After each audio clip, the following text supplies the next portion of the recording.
Welcome to another episode of our college football Revamped Dynasty. We're in season 5. We're in week 11 right now, getting ready to play games 9 and 10 against Cincinnati and West Virginia. That's pretty exciting. One thing I got a little bit of housekeeping to take care of before we get into the first game is, as our wonderful friend Brian /Trax pointed out, I have a couple of visits to schedule. A lot of visits to schedule. For a few different prospects. And this is the last home game of the season, so we're getting everybody in this week.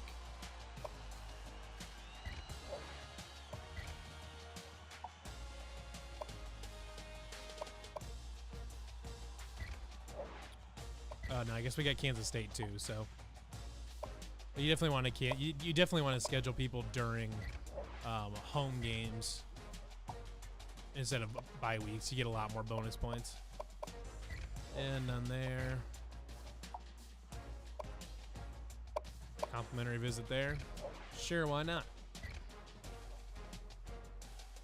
All right, and I guess, and as I hope you may notice if you tuned into the last stream, is that I added chat above, right above me there. So if anybody's in the chat, you should be able to actually see it on screen and keep up with it as it goes, just in case you're on Twitch or on YouTube and can't see comments from the other site.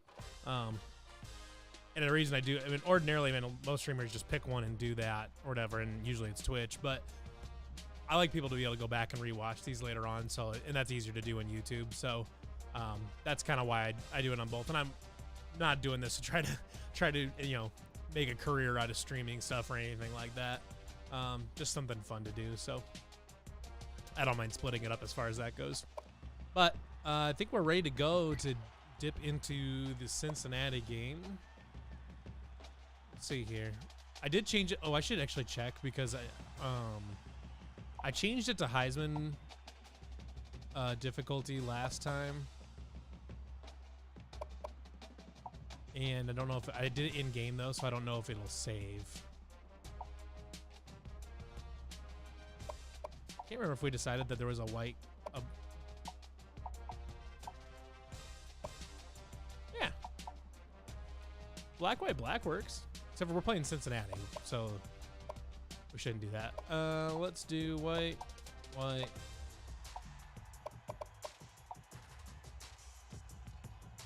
I don't know. Every time I try to do all white, it messes it up. I don't know what the deal is with that, but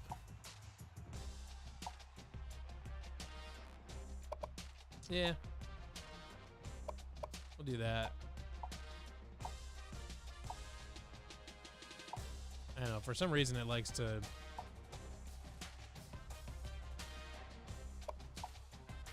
doesn't really make any sense, but that's all right. I guess we'll rock white gloves.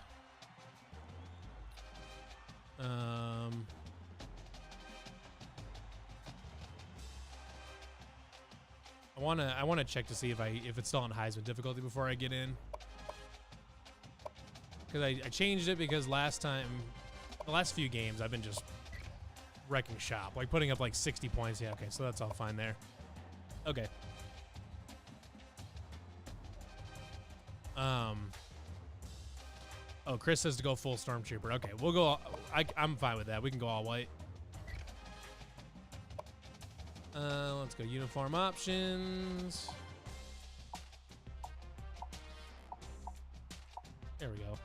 All white. I don't know, for whatever reason, it seems like this black white is white. I don't really understand that at all, but that's okay. Yeah.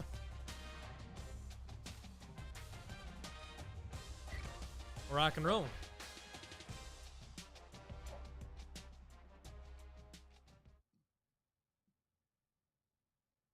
Excuse me.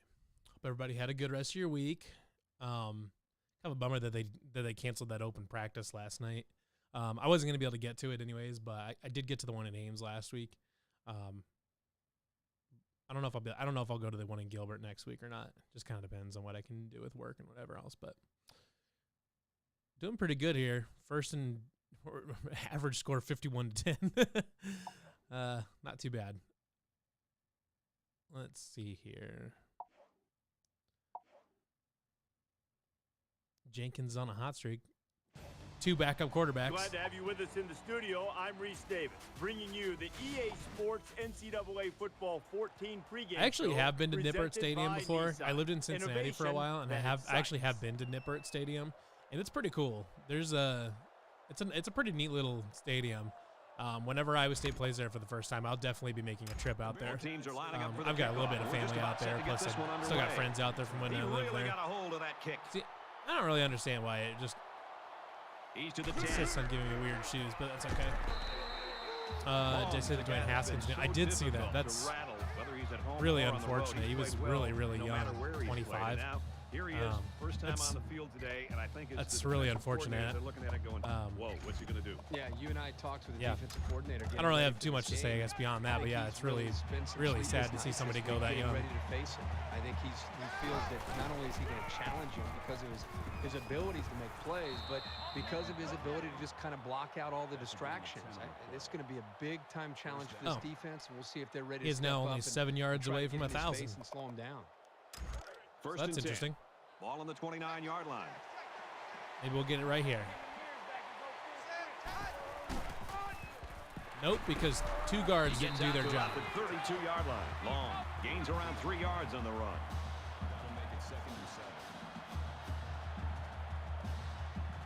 7. I'm gonna run one more time. We need 4 yards to get Clint Long to 1,000. And that's gonna do it right there. Makes it out to about the 43. There you go. Did you see how much space Got there 1,000 was for that yards on the tailback season. up front? He better be thanking his offensive lineman for that.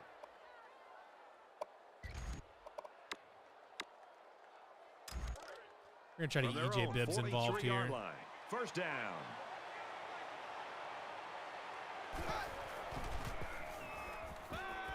Quick Ooh, that release, was terrible. tight end, incomplete. Accuracy is such a vital part of being a quarterback. You've got to have an ability to lay the ball. I didn't right catch it, into but I your wonder if he guy's was. hands. He might have been under pressure or something. We're lining up in this slant here with Jimmy Goolsby. Hayford could get open here, though, depending on what that safety does. Oh, that was dumb. Oh, okay. Got it. Oh, he And caught it brought down even. immediately. Goolsby picks him up Nice. 6 yards with a catch. Number 48 makes the tackle at the 49-yard line. That'll bring up 3rd and 4.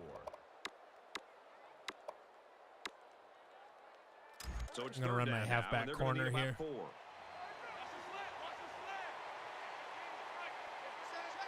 Yeah, we're going to run it. Light box. Takes it Well, and he's tackled should have been short. fine He if just someone never actually had a chance to get any held a running block. room. The defense was on him almost as soon as the ball was snapped.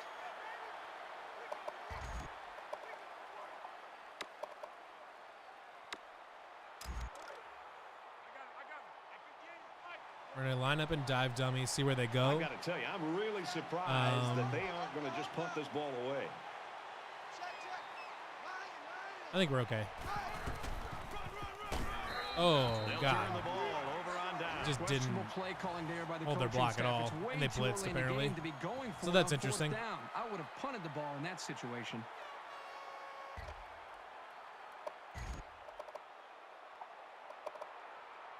So We'll just start out in a pretty vanilla defense just to get going. For their first drive of the game. They couldn't have asked for better field position than this. And it looks like they might be bringing some pressure here. He laterals. He's Come at on. the 30, to the 20, the 10. Touchdown. Huge play. Craig McDonald on that safety back there was just getting obliterated on his block. Huh. This is the first time I've been losing in quite a while, so makes it interesting. He splits the uprights More with the fun than extra just point. sitting there Let's just throw it out to obliterating Reese now people. for a studio update. Looks like they're ready for the kick. Excellent kick. And he's going to call for a fair catch. The Bearcats are right where they want to be early in this one, partner. Well, this is what their coach talked about, getting off to a great start. The defense did their job, and it's nice to see the offense move the ball down the field and also get some points on the board. And while they are behind, they know they can knot things up in a heartbeat. It's way too early to change your game plan. And he carries the ball for a nice gain. And for long, that carry puts him over the 1,000 mark for rushing yards this year. You know what's so special about him is he has you holding your breath on every play. He can seemingly make something out of nothing, and he does it all the time. That's a great tackle at the 38-yard line. When you're running the ball for big chunks of yards like that, you've got something working.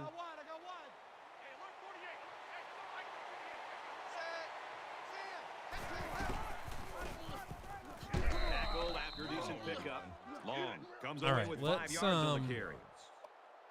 That brings up second. I'm gonna line up in my trips over here. Starting to read option, and we'll see how they line up. Ball on the 43-yard line. Light box, we're just gonna run it.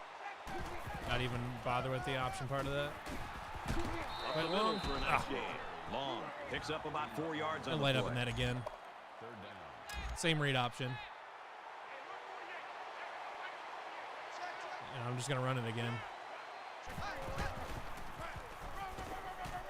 Nice run up the middle. 74 did a nice job there. On the carry for the halfback, and it's good for a first down. If something's working, just keep going. Okay, lining up in the read option again, but I'm probably going to audible to a play action. On him yet. And they're not really changing their alignment much. I'm just going to sit here with it. Yeah, we're going to go to a deep pass.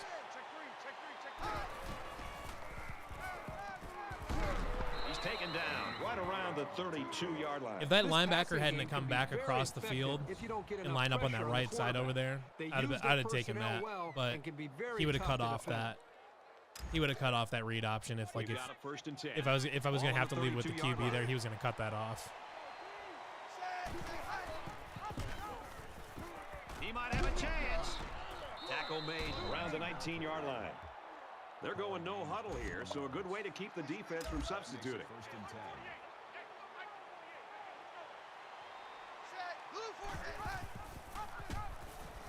Big opening. Nice gain as he works the right side. Williams gets about 4 yards on the option keeper. That makes it 2nd and 6. Run read option again, but yeah, we're just gonna run it. Mark Rick's plowing forward. Now they're looking at 1st and goal. All right. That makes it 1st and We're gonna run hurry up. Line up in that read option again.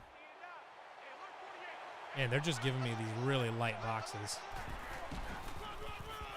And he's taken down around the 4-yard line. All right, we're going to go back. We're going to get into our nice dive dummy. This is the Get Mark Ricks a play of this touchdown. drive.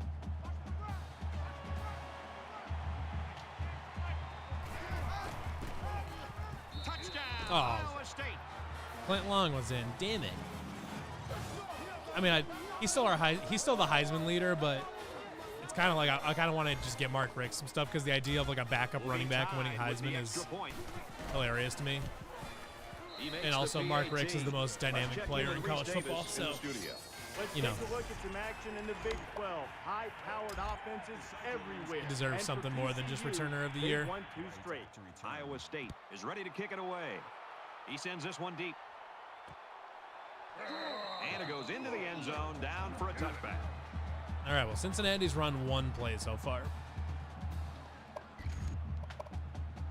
So it's time to see this offense go to work again. This defense couldn't stop them from moving the ball and inevitably finding the end zone.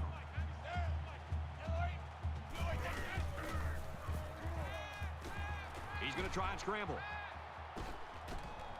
And they push him out at the 32-yard line. Evan Prater. Interesting. I'm not sure if I know who that is. He might have just been one of those backups that got good later on. Or something like that, like they do in this game. They might be coming here. Tailback brought down for a loss. And he was pretty much stuffed on that run. You know what? That was just a nice job by the defense in All right. stopping him before he could get going and build up momentum. We'll go to a cover 2. It does appear that this guy might try to scramble some, though, so it's worth keeping an eye on.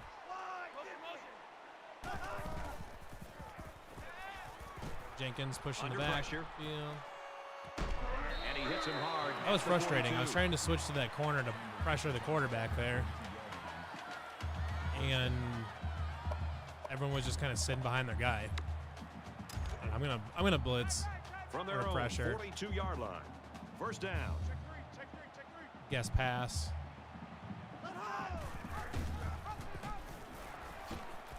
He gets out to about the 42-yard line. No gain on the play. That makes it second. As we kind of get some more people starting to filter into the stream and the chat. Just standard procedure though is I'm pretty much open to answering questions about anything Iowa State football or about wide right side or myself or whatever it is. So definitely feel free to ask that or whatever. I'm more than happy to answer pretty much any question. It's third down and they're about 2 yards shy of the sticks.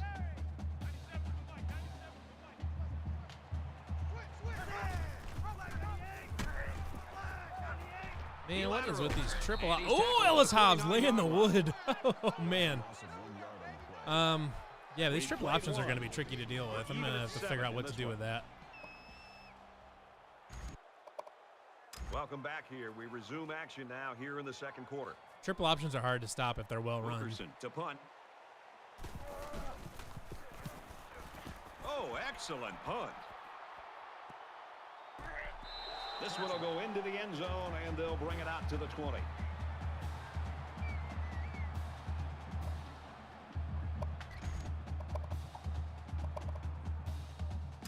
They've been like a couple of fighters feeling each other out so far. I'm kind of okay with just running it for at least a little bit anyways.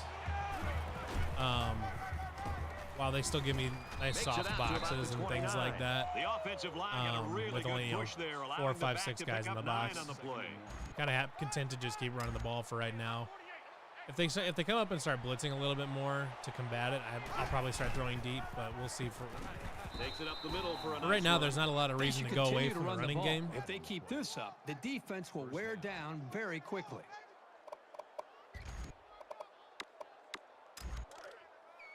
First and 10. Ball on their own 34.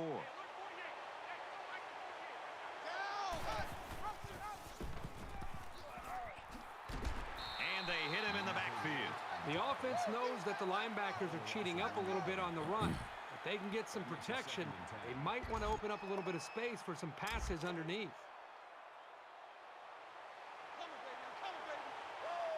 Man, they're just sticking with and they get nice yardage on that. They're sticking with the light boxes. It's kind of interesting. I mean, I know I'm lining up at shotgun, but I'm pretty consistently running the ball, so I'm surprised that they're sticking with it. Oh, that was lame. I mean, I was a dumbass because I ran that far back, but my read got stuck. My read got stuck on the right tackle. This might be dumb, actually. I'm going to line up in it, but I'm going to audible to a deep pass. Okay, they're running man, which means Hayford could get open here. This is an obvious punting situation. Oh, no. Oh, and Y was open, too. They went for it on fourth and didn't get it. I'm not quite sure what they were trying to prove with that. They had one more rusher than I had blockers. And while I disagree with the call, damn it. I've got to admire the tenacity of this coach. He'll do just about anything to win. This is the point in the game where you don't want to make any mistakes that give the other guys a reason to feel more confident going into halftime.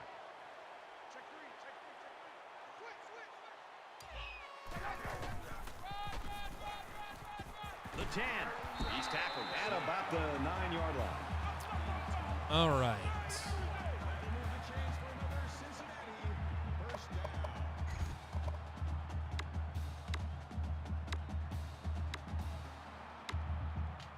It's first down, and they'll be looking for 6 points here.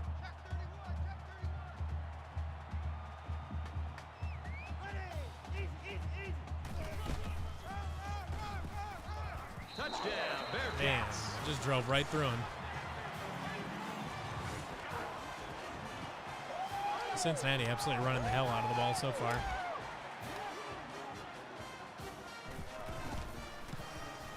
And he adds the extra point. Reese Davis joins us in the Looking like we're going to have to get a little bit more update. aggressive in trying to lock down the run. They're basically The not kicker throwing looks like the ball. he's ready to kick this one off. He kicks it off, and he got all of that one. He's to the 10. He's taken down at the 18-yard line. Iowa State's game plan coming in, obviously, to run the football, control the clock, control the line of scrimmage. They're doing some of that, but they're behind on the scoreboard, so it really doesn't matter. Something's going to have to give in the second half. Well, they're not They doing call enough. stick and I mean, nod here. You know, he's having a great individual performance in this game.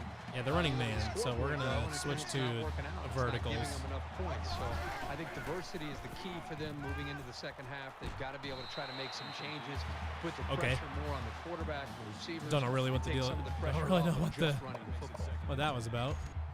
Let's go to Y shallow cross. I'd like to get EJ Bibbs going here.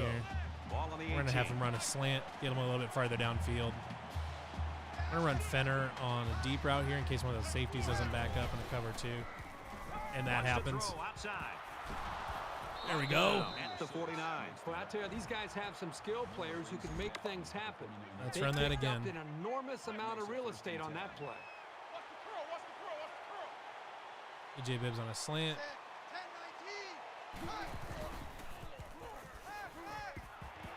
There we go. Drill at the 35-yard line. Good job to identify the weakness in this defense. Any good offense will exploit those holes over and over again. I'm going to run halfback red zone corner here.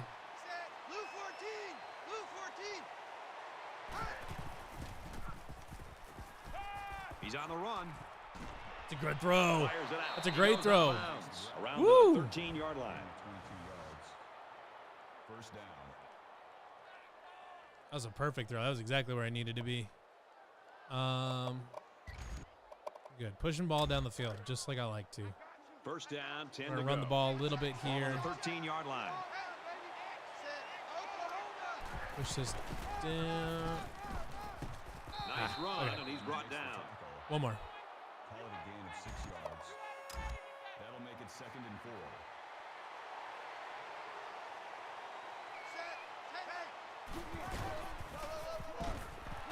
Tackle at the 4. Those corners coming from the side over there never get blocked, and That they shows always a lot stop of you maturity for a right freshman away. It's corner to sniff really out the run annoying. and make that tackle. I assume I'm not going to load the box at all, so we're just going to push it in for the touchdown. Touchdown, Yep. Cyclones. All right.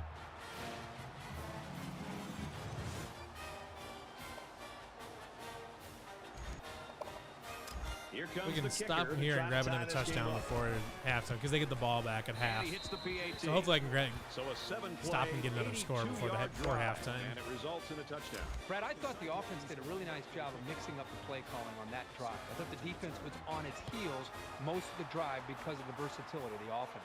14 apiece. This one's going to be down in the end So there was zone for a some touchback. interesting news that came out about Madden 23 yesterday. Saw it on Eric Rayweather's YouTube channel. So shout out to Eric because he's one. You always He's want to go in the locker probably room with he's my momentum, favorite so Madden as we get YouTuber. closer to halftime, I think but we'll see more and more attempts to create They are big plays. overhauling the passing and tackling systems. The tackling system one And he especially is tackles him hard interesting at the because it 38. actually said in this leak or whatever that that they're getting away from tackle animations and going back and First down, returning to 10 a yards physics to go. or Ball on their own I mean, not 38. returning to, but switching to They're a showing more blitz. physics-based system. So you have less tackle animations, which is really encouraging because that's been And a they huge get problem of into the Mads for a backfield long for a time loss. is the tackle There's nothing animations. better And than having and just being just general versatile, garbage. instinctive safety. He So makes switching to a big-time physics-based play system here is with his really, really recognition of the encouraging. run, comes Um, up and does they're what he said that does they're- best, they- which is making a nice they, short tackle on the ball carrier. They're overhauling the passing to give more control over power, accuracy, and placement and things like that. And And he's leveled at the 41-yard Eric made a line. comment that it kind of sounded a little similar to the target passing they did a few years ago, which flopped big time. But they also said that pieces of it could be turned on and off, and there's like a 41-yard line. throw meter, so Third you would down. like, hold the receiver and let it go during the throw to get like a perfect throw or something like that. So sort of like the quarterback version Under of heavy pressure. He's gonna of go the for shot home meter. run. in Pulls down the Ellis catch, and he's got Hobbs. room here. He ran past him. Big I tried to play. bring him back to correct him, and then I fucked it up. But it sounds like kind of like it's the quarterback version of the shot meter in 2K, which is kind of interesting. And he Definitely converts makes the it extra a lot point. more interactive and a lot more Four-play, skill-based 75-yard than drive, just and they add 7 points to just the tapping scoreboard. your receiver You and always prepare your offense, hoping and praying that you get a good throw. These So that guys way, if you coming over the sideline, have good timing on all your throws and whatever else, you can I didn't expect it to be this easy. get consistently score accurate now, throws. 21-14. So I do like that. He's to the 10. He's got the corner. Knocked out of bounds at the 19-yard line. I think any good football team has to have an ability to answer, and that's exactly what we just saw. One team scores a Let's, touchdown, the other team comes right back and puts another touchdown on the board. This is getting exciting. I'm actually just gonna line up in. We're gonna line up in this The deep quarterback attack. did a really good job in the last drive of finding his receivers in space. Okay, so they're And I running think a he'll be looking to zone. do the same thing again. I'm gonna be looking at more here, or the running back. That's fine too. Throws complete. He's got room to work. And they make the stop around the 32-yard line. Gain of 13 on the play. First down.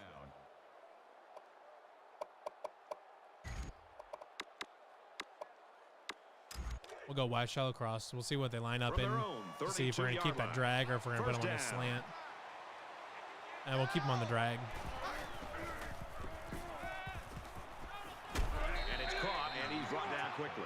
Trying to hurry up. Call it a gain of 4 yards. See if we can push the ball downfield a little bit. 6. We're in the same thing, just to have an out. Having EJ Bibbs as an out there is really nice.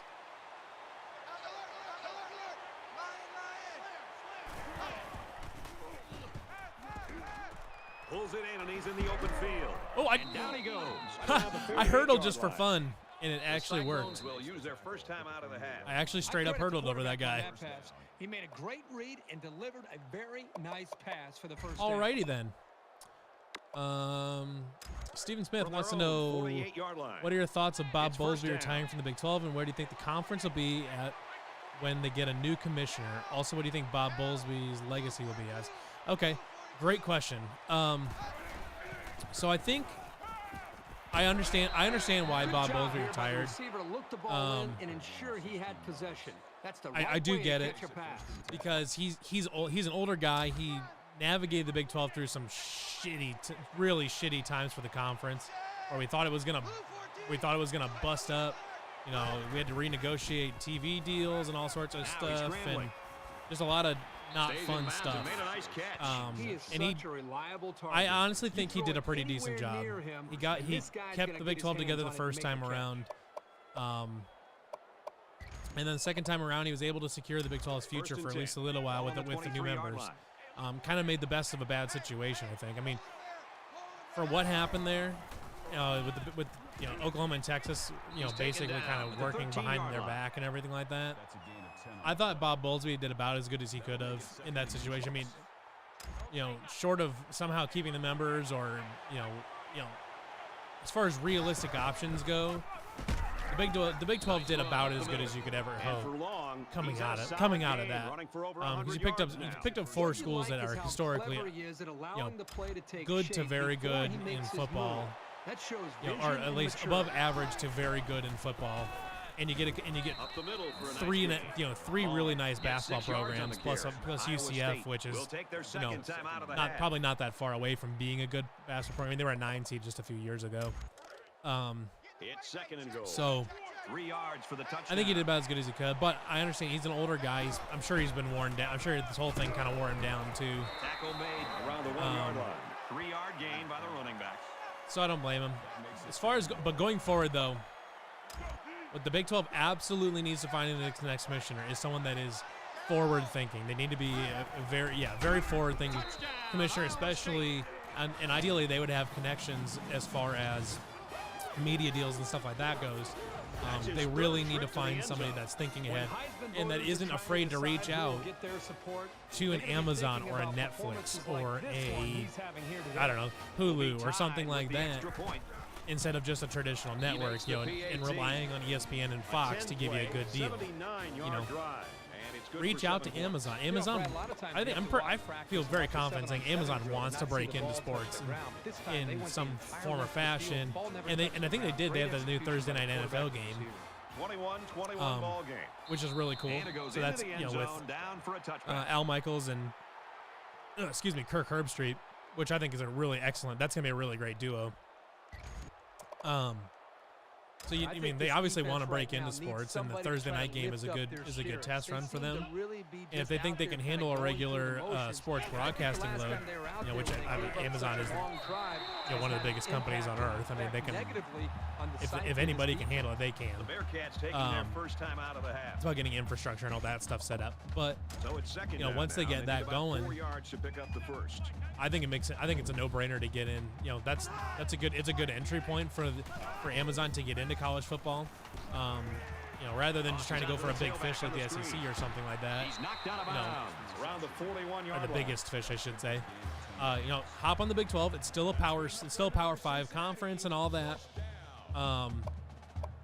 But you're going to be able to get it a little bit cheaper than the Big 10 in the SEC, or you're going to be, you'll have first pick of the litter. If you give a good deal, I'm sure the Big 12 would rather work with Amazon going forward than ESPN. If for no other reason than ESPN kind of turned their back and tried to sabotage the Big 12 essentially.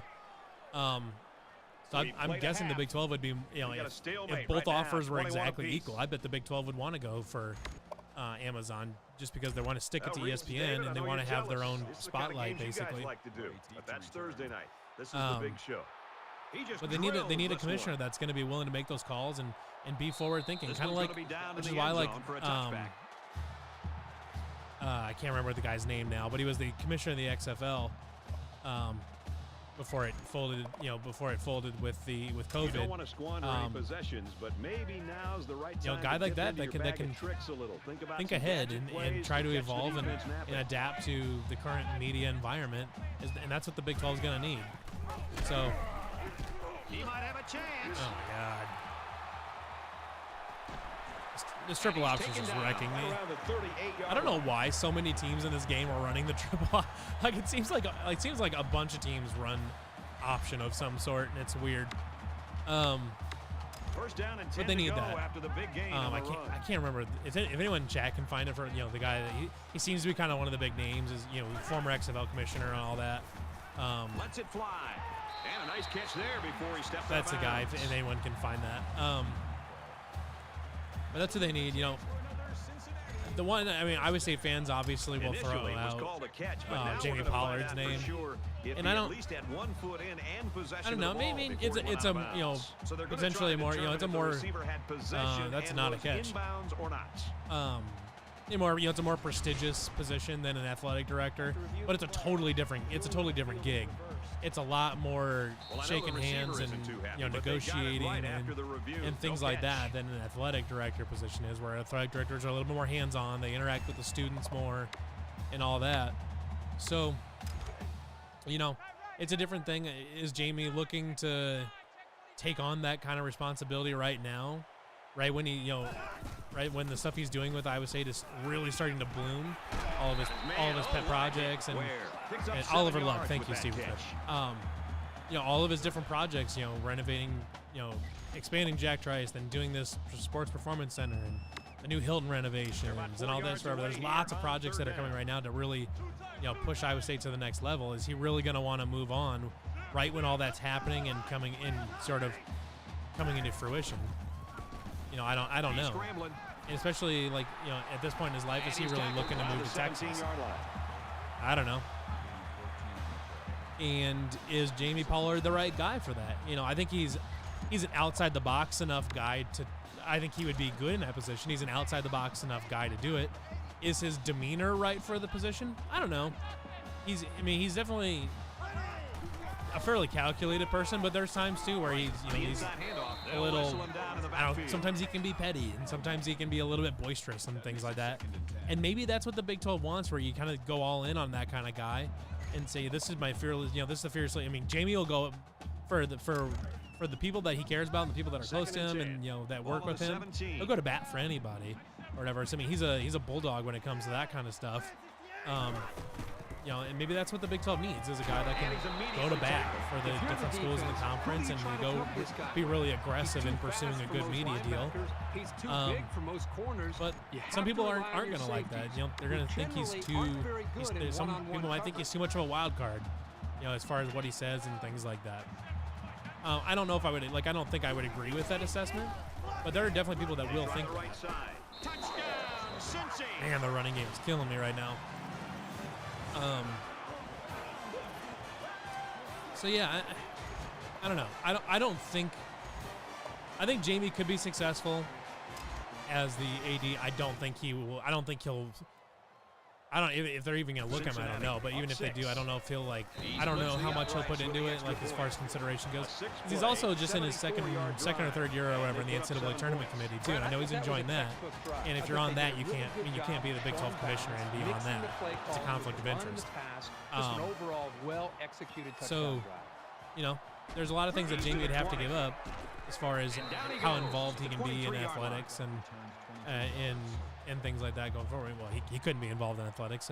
It's just a totally different role, and it's kind of an odd fit for Jamie personality-wise. There's still plenty of time to keep running. But I don't know. I mean, it's possible. I think his resume stacks up. I think he's proven himself to be a big advocate for the Big 12. Like I think he's out of the box enough to make those calls to Amazon and Hulu and Netflix or whoever else. But we'll see. I think Oliver Luck would be a natural fit for that. One, he's not currently employed, so that helps. He doesn't have to move on from anything. But two, he's a forward-thinking guy. Took on the XFL, which is basically kind of an experimental football league. You know, it was a forward-thinking league as far as procedure and equipment and things like that goes, and all that, and how to be different. And that's what the Big 12 needs is how to be different. So is to be different and set themselves apart. So I personally, my pick would be Oliver Luck, but you know, I don't really have any inside information. Goolsby!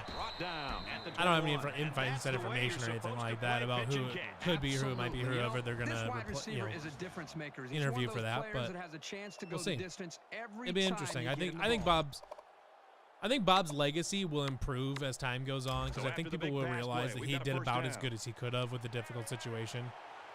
So, yeah. Kind of my general thoughts on it. That is textbook pass defense. As soon as the ball hit the receiver's hands, he was all over him. We'll go wide shallow cross.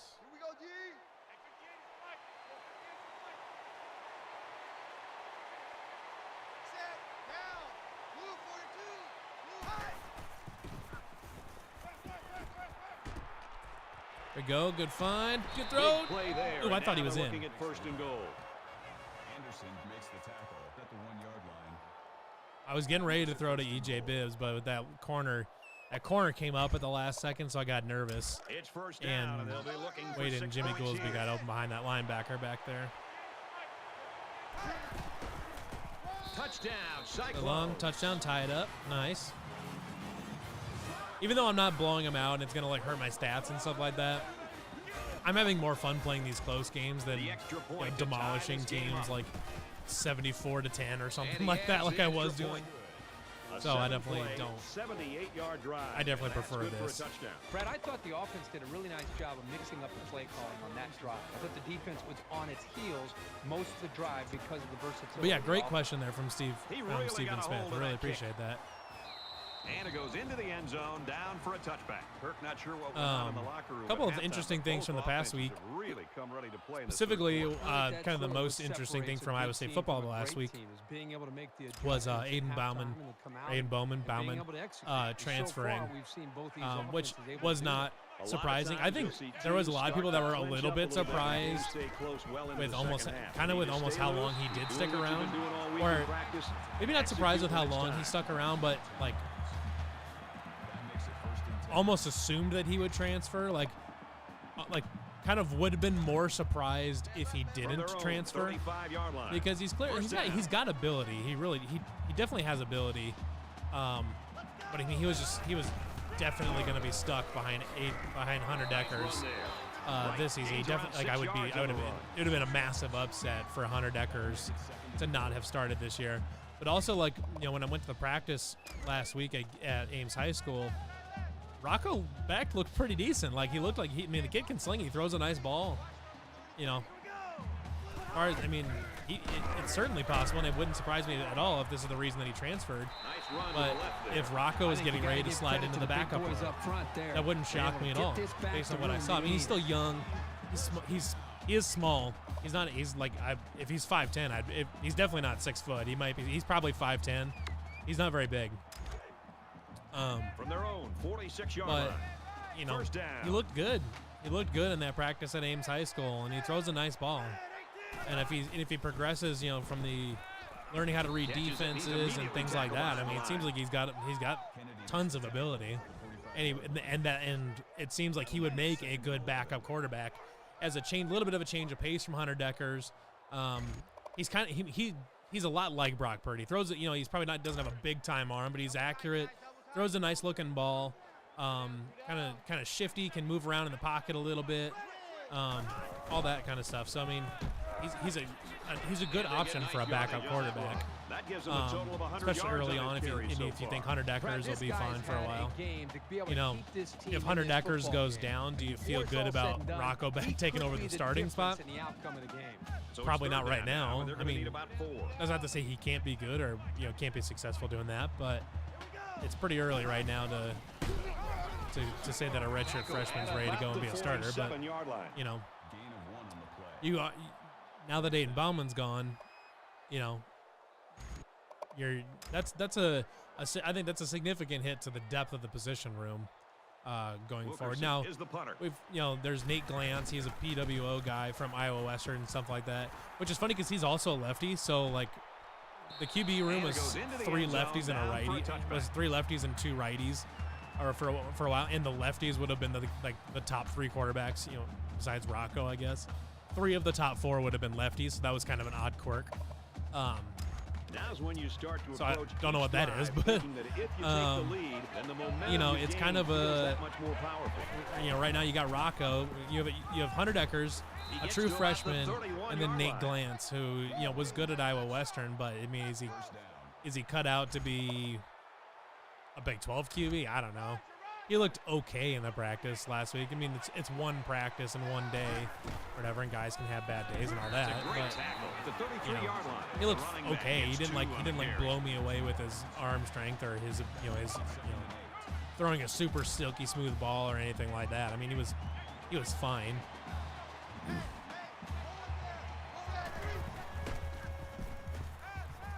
Going long. Missed him. Took a great play to make sure that long pass wasn't completed. Well, Brad, the quarterback had his man, and lo and behold, here comes the defender. So, you know, I don't know. It's a tricky situation. Like, I understand why Aiden Bauman transferred, and I know it's not his job to just be the depth in the room, and I wouldn't, like, you wouldn't ask a collegiate athlete to do that. But it is a blow to the depth of the position room, and that's just kind of what it is. Throws it out, and it falls incomplete. Goolsby was the intended receiver on the play, and they're going to have to bring on the punt team. It's a good hold by the defense on 3rd down. We're going to run that. We're going to run Weishaupt across again. Make something happen. And put EJ on a slant instead of a drag. This is a pretty controversial call. I really would have expected them to punt this ball. And they make the stop around the 46-yard line. Call it a gain of 13 yards. But First down. who knows? Hopefully Hunter Deckers can stay healthy and develop and be the guy for the next who knows how many years. If he has Asheem Young tweeted out the other day that he thinks that Hunter Deckers. Oh, what the hell? He came up with a fantastic interception. He thinks Hunter Deckers can put himself in draftable territory after this season. I don't know. But theoretically he could, I guess. It's first down. I would be kind of. I mean, if he's good enough this season that he can leave that he can legitimately be a high enough draft round pick to leave after a redshirt sophomore season and do that after this season, Iowa State probably won 10 games. Like, he would have to be phenomenal for that to happen after a redshirt sophomore, to be so good that he's not only considered a high round pick, but that he can't get that his stock isn't going to get better with at least 2 more years of playing time. I would say it'd have to be damn near like a New Year's Six game or something like that. Which, so with 1 quarter remaining, if that happens, good. I mean, that's a great, probably a really great season for Iowa State. You know, it's great for Hunter Deckers. It's great for Iowa State football. All important 4th quarter. All of that. But we can cross that bridge if we get there, type of thing.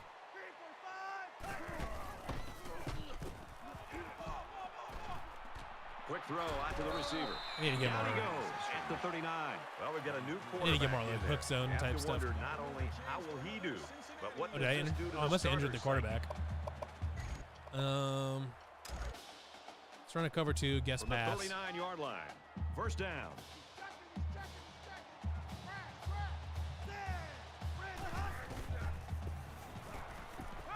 Lets it fly. Oh man! Oh, he dropped it. Woo, okay. Receiver on the play. That makes it 2nd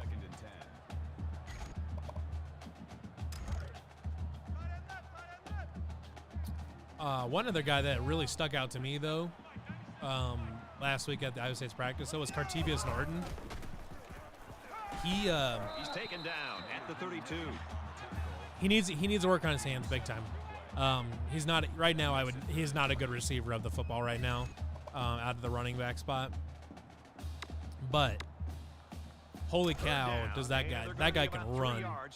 He's built like a brick shit house, but he moves around in tight space really well. He's got good burst. He runs with good power. That was nose-to-nose football. Man, that guy but he's still elusive and all that. He's not a power back. He just is big enough and built well enough to run with power. He's a really impressive runner, and if he ever can, get his pass catching abilities up to par, holy cow, is he gonna? I think he's got a chance to be a really good running back. But we'll see. He's got a long ways to develop. Cincinnati. So we'll see, and he's got a couple guys in front of him too that are going to eat a lot of his, that are going to, that are young and going to be able to eat a lot of carries over the next few years. Eli Sanders and Deion Silas are both freshmen. I think they both still maintain their red shirts, so they should both still be actual freshmen. So here's a step in that's the maturation of a young quarterback. that running back room is really good. Darrell, and I shouldn't forget about Darrell Brock either. I mean, he was really good in spring. I really liked how Darrell Brock ran. He ran with purpose. He ran downhill. They like to run through all their routes before the game. Made catches out of the backfield. I thought he looked like a very polished back and looked like a guy that's ready to take over and be the successor to Dave Montgomery and Breece Hall. Is he going to be as good as those two? I don't know. But I think he's going to be a worthy successor to those two, even if he's not quite as good as them. But we'll see. It'd be interesting to watch. But Deion Silas and Eli Sanders right behind him. I mean, if Cartevious Norton was the 100% definite backup, like, you'd feel pretty good about the running back room. But having Eli Sanders and Deion Silas in there between Darrell Brock and Cartevious Norton, that room's loaded. You should feel, Cyclone fans should feel very good about the running back position for the next 4 years at minimum, maybe 5. 4 years for sure. God damn it. This freaking guy. Oh, he fumbled it. Yes, Fenner. Oh, my God.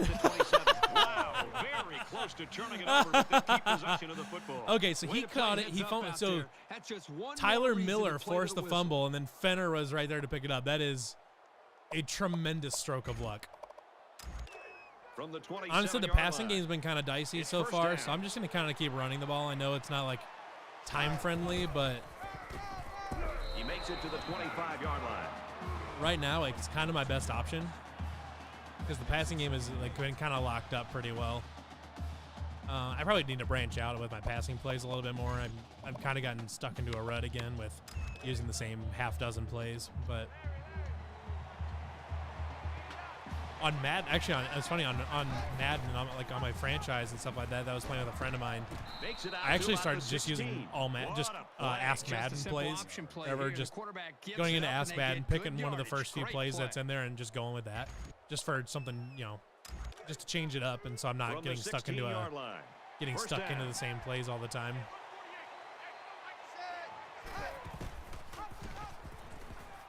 Oh, hold your blocks, people. So the question here is if I should try to run clock.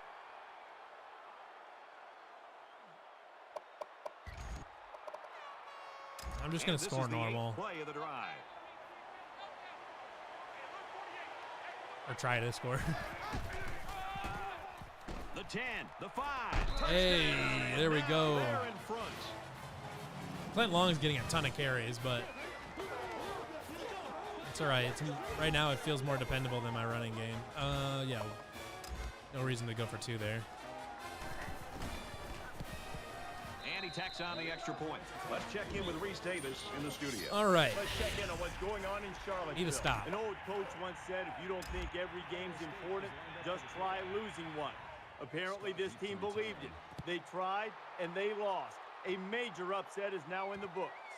Oh, I didn't catch that. I didn't hear who got upset. I guess keep an eye on the bottom, the score ticker on the bottom. Things aren't tied, but they See if might we find as well anything be. It's this drive worth that mentioning. could really dictate the tone for the last quarter. All right, let's guess pass.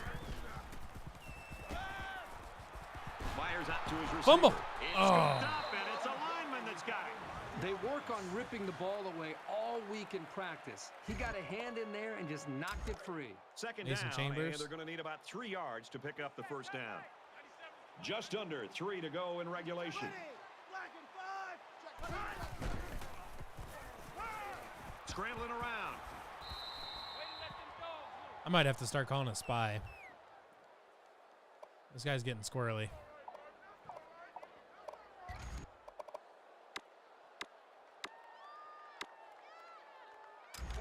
Oh, 3 double buzz. I'll just beat Jenkins and just try to kind of collapse the pocket a little bit.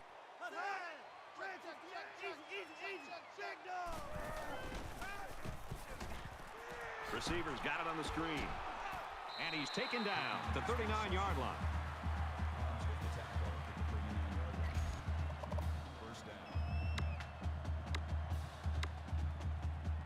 No, I gotta keep. First down, 10 yards to go. I run like a full Ball house. on the 39-yard line. God damn it! What the hell? Nice run up the middle. Right. Gets 6 yards on the carry. Just need to keep making them waste time or something. I don't know. I'm stuck in a weird spot right now. I'm gonna keep running a spy out there.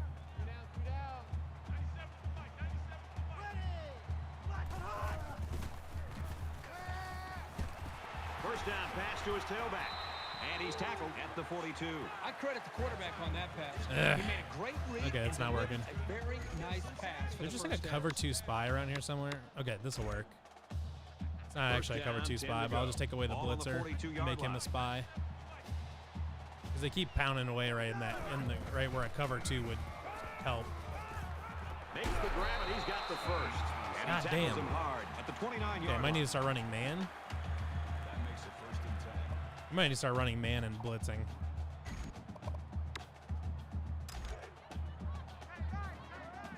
We'll guess pass. Just over a minute in the 4th quarter.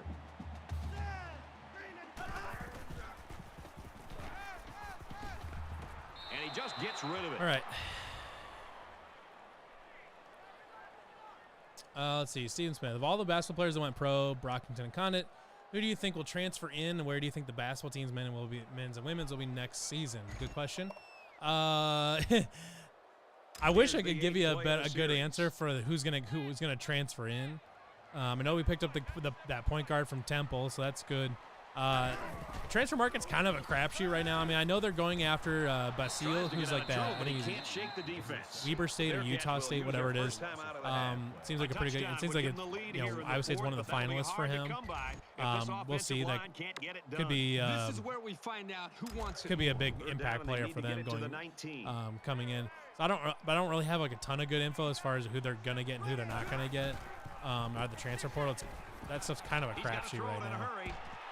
Oh, pick that off. Job by that defense, and their coordinator did a super job there to keep it this close in this ball game. But now the offense has next got a year, chance to win it. especially with Ashley Jones coming back, I expect the women to be very good next year. I mean, I don't think there's any reason to believe that they'll go down at all. I think they're still. And if they don't I think they're still here, probably a certainly over. top 15, potentially top 10 type team in the country. So a big stop on I don't see any reason to believe that they're not going to be. Not sure about that play The call, men, as I they think fail on 4th down. it'll depend on who they get as a transfer. But I think the men have a very good chance of being better. Late in the 4th quarter, and this is You lose what this Isaiah game has come Brockington, down to. Every possession's going to count. and I know, This could and be that's the one it's, right you don't want to lose a guy like that. But I think there is something to be said though as far as play style fit. The Bearcats Now, use their obviously, second very good timeout. defender, good shot creator, which is kind of what this year's team needed at times, where they just needed a guy that can just go get a bucket. But I think next year's team It's second down should now. be at They're least just a few feet away from moderately that more first down capable marker. of going and getting a bucket if they need it. With Eli King and all those guys, and some of the other new guys coming in. Trey King is a good post player. I think he can go get a bucket down low if you need it. At the 30, brought down around the 27-yard line. Cincinnati. So I think they should be more offensively capable next year. And like I said, and Isaiah Brockington would be he's a good fit on a team that can just feed him the ball and let him run ISO and things like that. That's where he can be really, really successful. That's not really what Iowa State tries to do for the most part, unless personnel really dictates it, kind of like it did this year. But for the most part, Iowa State doesn't typically like to do the ISO ball. So you can downgrade on the raw talent from Isaiah Brockington, but have a net positive with a play style benefit. And that's not to say that like Isaiah Brockington couldn't fit in a more, in a motion style offense with lots of passing and things like that. But it's not necessarily his natural fit from a play style perspective. I think they'll take another step forward. This team probably honestly kind of maxed out potential wise. For that reason, like next year's record they may be a better team next year, even if the record says they're basically the same. If that makes sense. Like, they may not improve record-wise, but I think the team will look more fluid and more well put together, I guess is maybe the word I would use to describe it. Son of a bitch. I don't know why I did that. But it doesn't, I don't think it really matters. I was throwing it to the end zone, but I think it would have been short, but it is what it is. Or run 3D, man. That'd be fine. 1st and 10. Ball on the 17. And I'm saying this all to convince myself that I'm not lying to myself. Moves up and the defense has got him. We'll take that. So I don't think so basically kind of in conclusion, I think both basketball teams have a good chance to at least tread water and stay where they're at, if not get better and move up a little bit. We're going to see the kind of numbers that he put up today, and more importantly, I think his team. But it really will depend on how TJ finishes out the roster and what kind of transfers he can pull in. Like getting that Basile guy or whatever from, I think it's Weber State. Could be Utah State, but I think it's Weber State. Getting him would go a long ways. He's a good stretch big, fits the offense that like he would fit last year's offense really, really well from a skill perspective. And then ideally, part of it too is going to be reliant on, assuming he comes back. We don't know for sure if he is, and because he hasn't announced or anything like that. But if Gabe Kalsher comes back, if he takes a step forward and becomes a more efficient scorer, and we don't see him, throw up tons of air balls on threes and things like that. We saw in the tournament that when he got to when he started, taking shots that he was better at and not trying to force himself to be Klay Thompson or something like that. When he was playing inside himself and playing inside his own game, he's a pretty effective scorer. And he's obviously a very good defender. So, him taking a step forward, Tyrese Hunter developing a more consistent jump shot, all of those things would go a long ways towards Iowa State taking another step forward. But I don't see any reason that they would take a step back necessarily, because I think the roster is going to fit the play style a little bit better. I think they're going to have more raw talent. Yeah. Plus, the guys that are really driving it, like Tyrese Hunter and Gabe Kalsher, and a guy like Jazz Kuntz, who we know is coming back. I think we know he's coming back. I think if he hasn't, think it's pretty much assumed that he's coming back. Or no, I think we know that Jazz is coming back. Having those guys kind of the core of your group coming back and taking a step forward is always going to be helpful. Losing Brockington hurts. Losing Condit is probably a little bit less impactful, just from an overall team ceiling perspective. He came in and gave some good minutes and some good energy plays and stuff like that, but he obviously wasn't like a primary scorer on the team or anything like that, and had a propensity to commit a lot of fouls. But I think Iowa State's got a good chance to continue to take another step forward and really establish a foundation. Kelechi committed to LSU. Damn.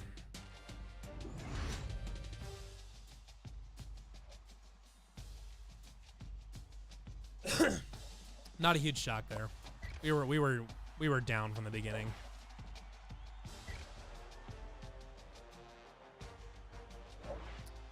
Let's see, what do we got going on here? Got a few people scheduled to visit campus, so that's cool. All the guys that I just scheduled. Dan Cantrell.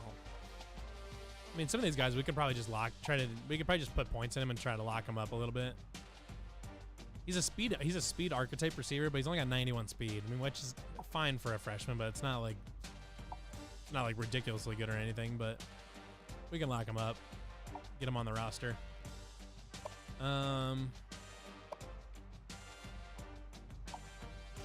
I know we're pretty far behind on him. I think he's already done. Oh, he has not done a visit to Toledo yet, and he hasn't even scheduled one to us. I'm gonna guess we're probably not gonna get Frank Harrison unless he's ready for was he ready for a visit? He is not interested in a visit, but he's got one scheduled to Marshall, so that's interesting. So we're probably not gonna. Yeah, we're not gonna get. I'm not gonna put points into him. We might get him. Wasn't this guy? He's like -6 or something like that after scouting, or -4? Yeah, he was a big drop. Still got decent speed. He's still a 5-star recruit and all that, so that's good. We're gaining on Texas Tech there. Yeah, we're fine on him. I've got a bunch of I've got a bunch of points left over. Put some into him.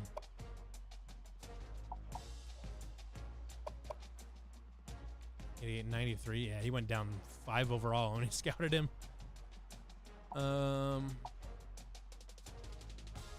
Yeah, I'll put some points. Oh, I'm out of points. Okay, that's fine. Yeah, we're not gonna get him. Damn.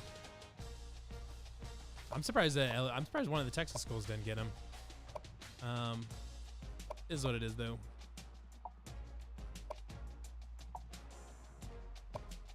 I've got 200 left I can throw on somebody. Matt Summers locked us out, huh?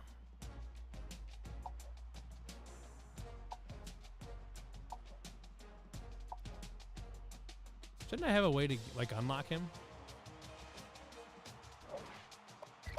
Whatever. We're locked out of him, so I'm just gonna not worry about it.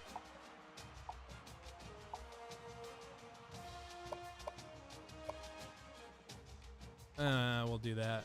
Actually, I've got plenty of middle linebackers. I really don't need another one.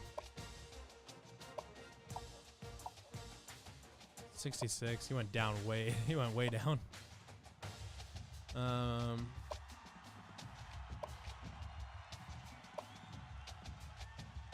Leva Colley's a better pass blocker, I guess, but I don't know. We'll do that. Definitely not sold on him or anything.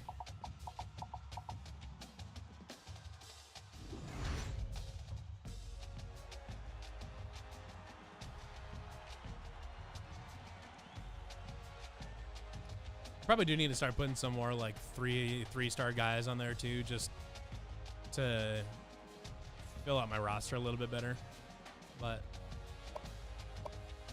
let's look at our Heisman watch. Who's on the Heisman watch? Yep, still the leader there.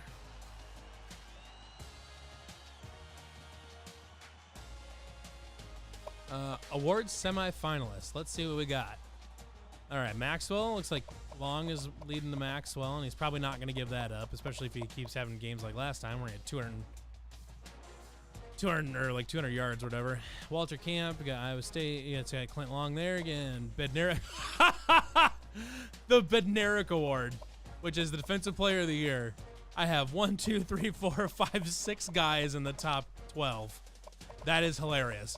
Half of the Bednarik semifinalists are from Iowa State, and the top 4 are from Iowa State. That is hilarious. That is very funny. Let's see. He's a sophomore, senior, sophomore. So at least 2 of them I'll have back. Nagurski Award, 4 of the top 5. It's awesome.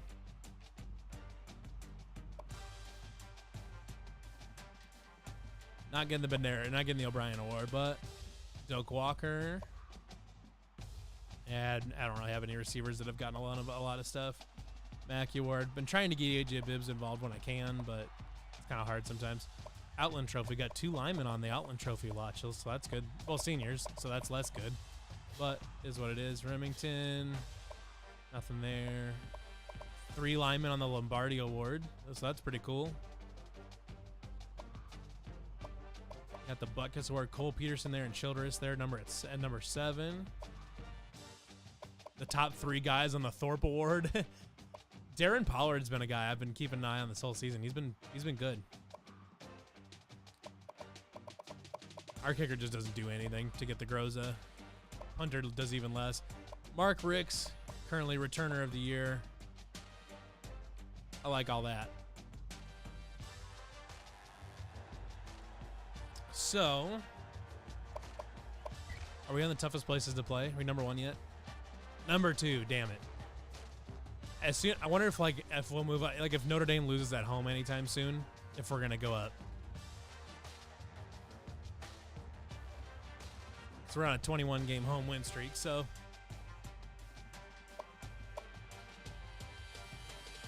all right.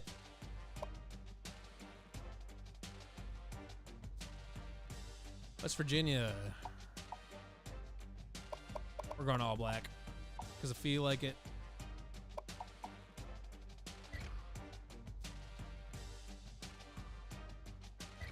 Let's rock and roll.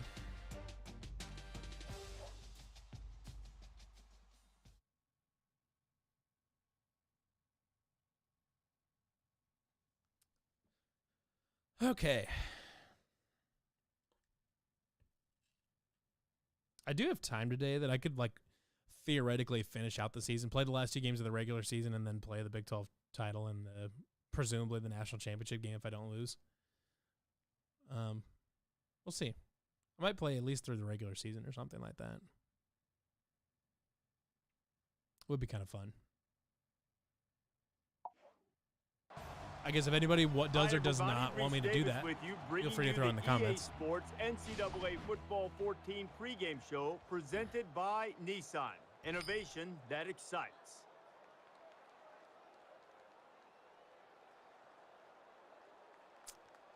Let's kick. I want to be able to get the ball at halftime. We'll see how these 2 teams play in this game as they prepare for the opening kickoff. He really got a hold of that kick.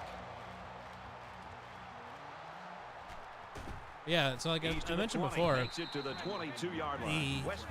the early news out of Madden 23 is that it's pretty encouraging from both from a features standpoint and from a gameplay standpoint with the overhauled tackling and passing systems that are the passing systems meant to be more skill based, with kind of with the quarterbacks having kind of like a shot meter, almost like 2K or throw meter.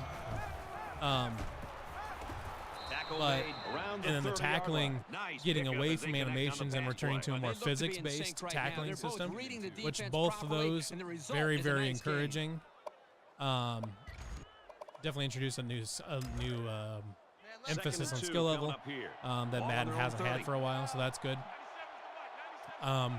Also heard some, there's a lot of belief that they're gonna bring back the old superstar mode, which is like a true individual player mode with a more in-depth. So that's it's not like the last 10 Maddens or so where it's just been a player locked franchise base, or it's a franchise mode and you're just locked as a player essentially. It's like to get away from that. And obviously, returning to a dedicated superstar mode with, individual storylines and an individual focus, obviously lends to wanting to get that in line and get it set up and ready to go and get tweaked a little bit in anticipation of the return of the college football video game, which, I mean, you have to assume it's going to have, a Road to Glory mode, or a Road to Glory, or it used to be called Race for the Heisman, or whatever you want to call it. You would assume it's going to have an individual career type mode like it always had, and if it didn't, there would be riots in the street.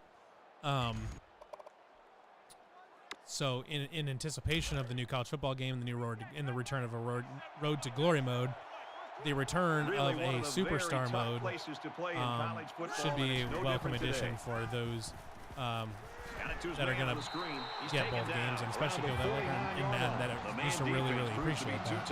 It seems like that one of the things that's going to return to is the old mini games from like Madden 06, 7, 8, stuff. Those where you had that kicking game where you had like the field goal kicking game where there was zones in between the goalposts, and there was like the Oklahoma drills and the running drills with the dummies and stuff like that. Those mini games, it sounds like, are coming back, which is another big welcome return as far as the feature goes for Madden. So that's exciting for sure. That they're finally starting to get back and for the first time today. Add in features that should have been there this whole time, but that got taken out of the game a long time ago. Iowa State's got a guy that statistically it's nice to see that they're trying to get it returned to normal. And I know one of the big changes was that the creative director behind Madden left, and he was the one that was really driving home and was the pioneer behind the long shot story mode, which was it was an individual career mode type of thing, but it was awful. It was horrible. The storyline was terrible. The game was the games were automatically set on rookie difficulty mode, and you couldn't change off of them. So like, I remember one time I made a quarterback where you used to have to be a quarterback. At least they allowed you to give you a couple skill positions the last year, but what are we doing here? We're gonna run and play action. See if we can't get Goolsby open here. Or him. Fires out to his receiver. And he's taken down at the 49. It was a terrible, terrible game mode. Terrible storyline, terrible gameplay. All of it was just a disaster. Everybody hated it. And it sounds like the creative director that was really pushing to make that a thing is no longer with EA. From the 49-yard line. And they've got a new guy that sounds like he's more into getting the game back to restoring the game to its former glory, which is very, very welcome news. Slides down to the ground. So we'll see. Obviously, it's really early on, but after Madden being an absolute shitstorm just an absolute pile of shit the last decade, we'll see. We might be entering a new horizon for the game. Here he goes. He's at the 30. My quarterback, Jake Williams. He's all the way. Touchdown. So that's encouraging, at least. that Madden is, it seems like they're starting to get it, figured out what some of the issues are. I'm sure there'll still be lots of bugs and weird shit going on because it's Madden, but maybe they're getting it figured out, which is just in time too, because they know that if that college football game comes out next summer, NCAA football 24, college football 24, if that comes out and it's a pile of shit, that is going to ruin. I mean, like, because right now EA Sports already gets lots of flack for putting out some shit games. EA/DICE, like for the Battlefield franchise, for Madden. FIFA's had problems for a few years. Had problems for years now, almost as long as Madden. I mean, in my mind, FIFA is objectively a better and a more polished game than Madden. Like, I don't think there's any question about that. That FIFA is a better game, but it still had plenty of its own problems. But EA is known the world over as a terrible company, but it's mostly within the gaming community, and it's within the immediate gaming community of their direct customers. Because like when NCAA 14 came out, EA wasn't a bad company. They made good games. Madden was already on the decline at that point, but they were still known to at least be a decent developer and all this. Obviously, things have changed since then, and a lot of people haven't. There's a whole segment of their user base that isn't aware of that because they haven't really played any games since college football games went away. And if that game is bad and they piss off the college football fan base, they're never gonna. I mean, they're gonna be in deep shit. They're gonna be in deep trouble. And then that'll put an even greater spotlight on Madden and all the problems with that and FIFA and all this. They cannot afford for college football to be a bad game. They can't. They just can't. Not from a literal financial perspective, but from a reputation perspective, EA cannot afford for that college football game to be bad. And Madden 20, the early stuff out of Madden 23 at least gives us reason to believe that they are aware of that and that they're trying to get their shit together before college football comes out. Well, we'll see. Right now, you can't help but be in a mode with EA where I'll believe it when I see it. And that's just kind of the state of EA. Oh my God. Nice strip sack into a recovered fumble. And that's exactly what this defense was looking for. Yeah, that fumble gives these guys some added life. Now let's see. Seemed like his arm was going forward, but I'm not about to stop him. On their last possession, and now they're going to start this one off with excellent field position. It's hard to ask your defense to come out and make a stop when they're already backed up this far within their own end zone. Oh man, that wasn't led far enough outside. He was open. Hey, that's a heads-up play. It wasn't led led far enough outside. Get those hands up, and something good may just happen. We're gonna line up in that again, actually. Second down, great option, and then into ball on the 27-yard depending on what line. they do. See, they're really pressing line of scrimmage. 7 points. No, they're not running a man. We're gonna go back to this. And he carries the ball for a nice gain.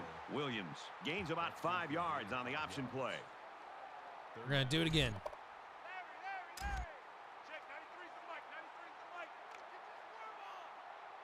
They're doing all sorts of sketchy shit here, and I don't like it. Somebody's gonna get open on this deep ball. And it's going to be Hayford. Touchdown. Hey!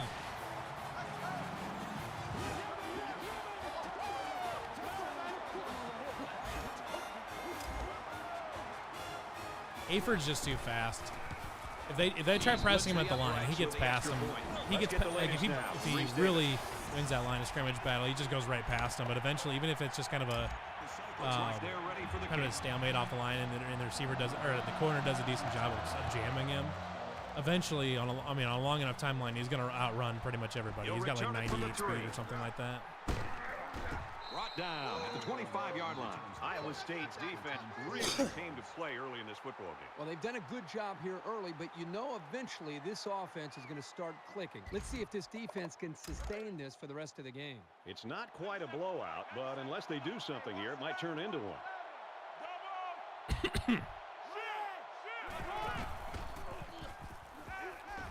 tries to buy some time. And he tucked that one in for It's a big hit. I'm yards. surprised that the quarterback hung on to that, honestly. He's taking off really quickly now. I'm not sure why. But my dude is taking off and running pretty quick. Resume action now here in the second quarter.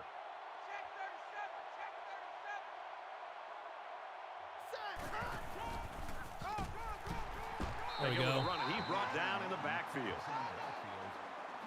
Loss of 3 yards on the play. That'll bring up 3rd and 8. Go. It's 3rd and 8. We're going to blitz again. We're going to press. We're going to guess pass. They can't hear a thing down there.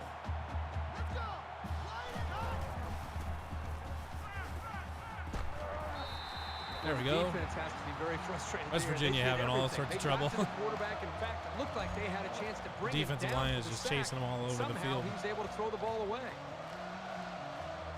Jordan is waiting for the snap.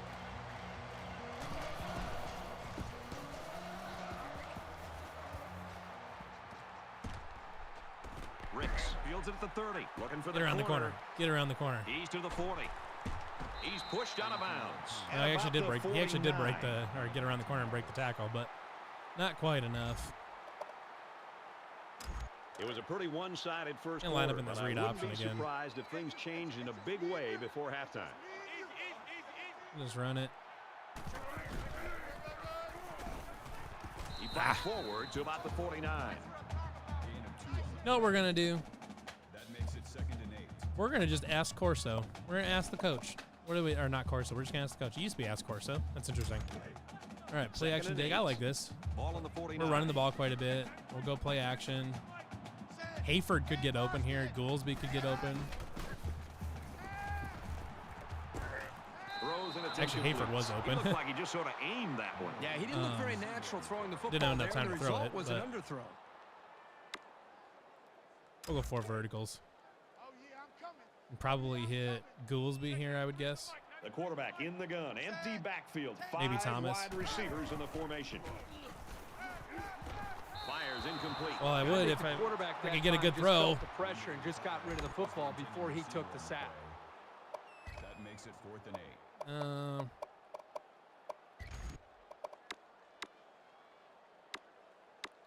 We'll go wide shallow cross. EJ Bibbs on a slant. I got to tell you, I'm really surprised. See this to see if I want to do this just to see if the defense moves at all. They're pressing. Let's send Fenner on a deep route.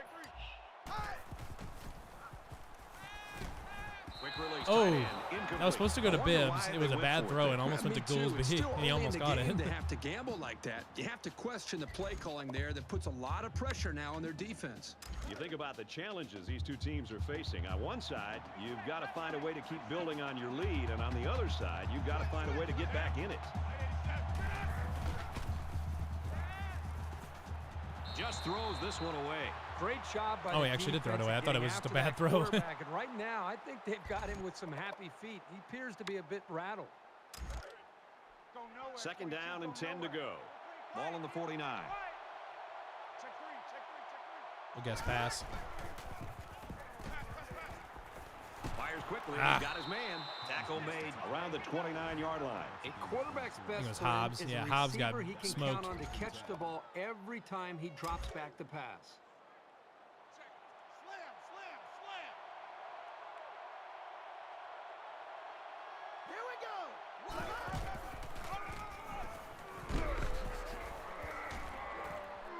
And they push him out at the 17-yard line. You like to see a team Various having success Sparrow. like this running the football. It's quite the name. It can really open up things for the offense.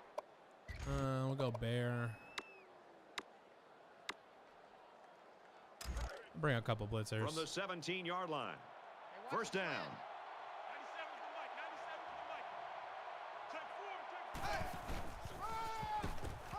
Feeds it to the back. Oh, he's just shaking off every tackle. Damn it. With a 1st and goal. That's a gain of 12 on the play. All right. Makes it 1st and goal. I don't think I like that formation very much. We'll stack. We'll go with the OLB fire here. And it looks like they might be bringing some pressure here. hate that tackling animation so much. That would be one, like a physics-based tackling system would fix that. So that way it doesn't just go into that tackling animation and then the running back pushes forward for like 10 yards even though he has no momentum. From the 4-yard line, it's second down.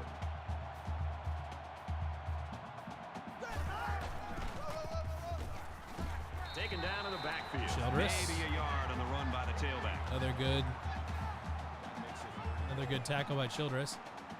Glad I did get as many middle linebackers as I did.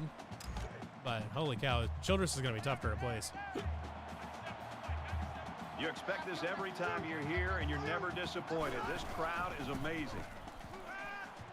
Zips it to his receiver. Oh, he caught it. Touchdown. Damn. That was a tight window. Holy cow.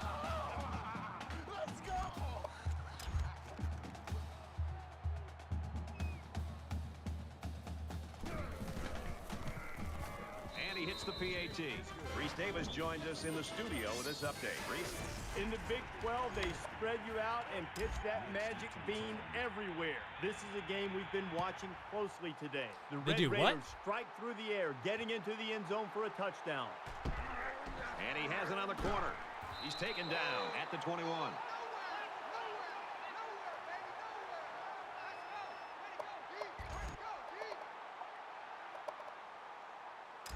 And the defense stopped them cold on 4th down during their last drive. And this offense comes out on the field again. Run the ball a little bit more. Downs the last time out. And not only does that affect them in a negative way, but you know what it does is it gives this defense that they're facing a ton of confidence and a lot of momentum as they come back out on the field. Iowa State is up by a touchdown. Good play action. Play action. Here comes the pressure.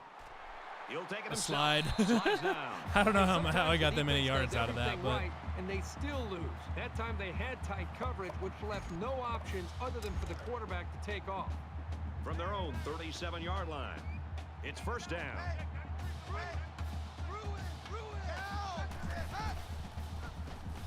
Hayford's open. Plays it out there. He's got 98 speed. He's got 98 speed. Iowa State.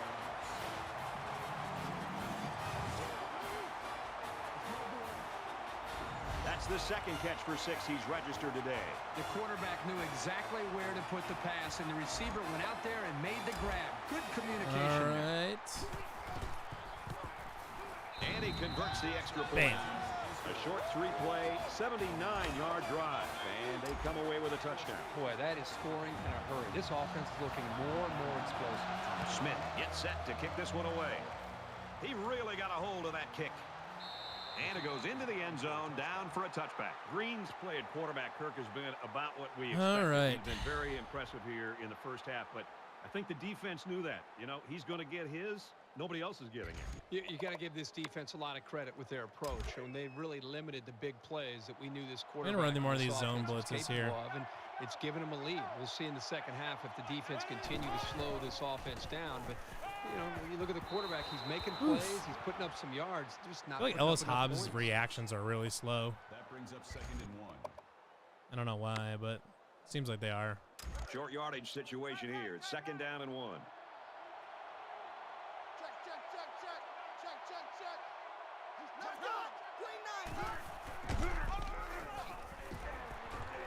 Get him down. There we go. And there's nothing going there.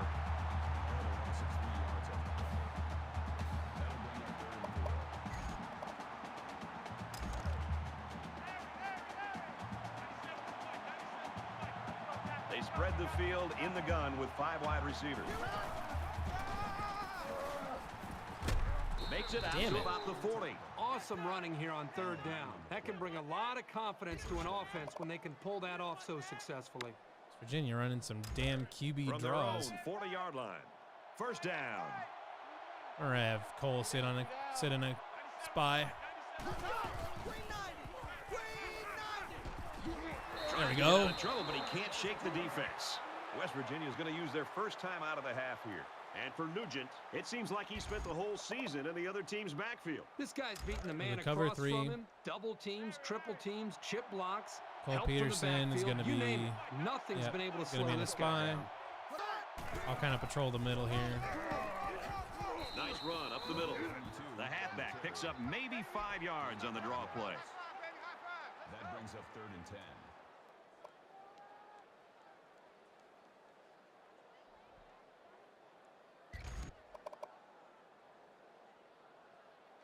And they'll look to convert here on another 3rd down. I don't know if they'll be able to hear his cadence in the midst of all this mayhem. Gets to that quickly. And he's tackled at the 45-yard line. Call it a gain of 15 yards. That makes it 1st and 10.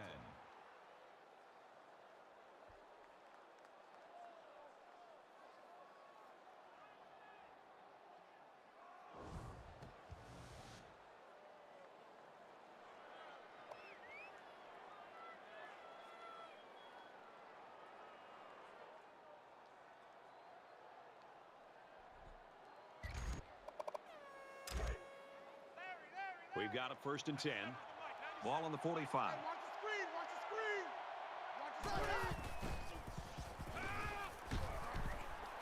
Fires to his receiver. 1st down. Gain of 13 on the play. 1st down.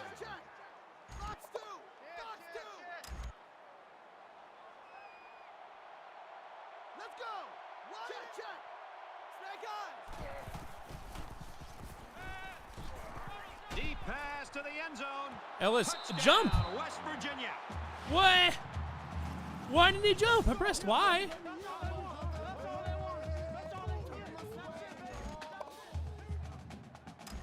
This game's whack sometimes.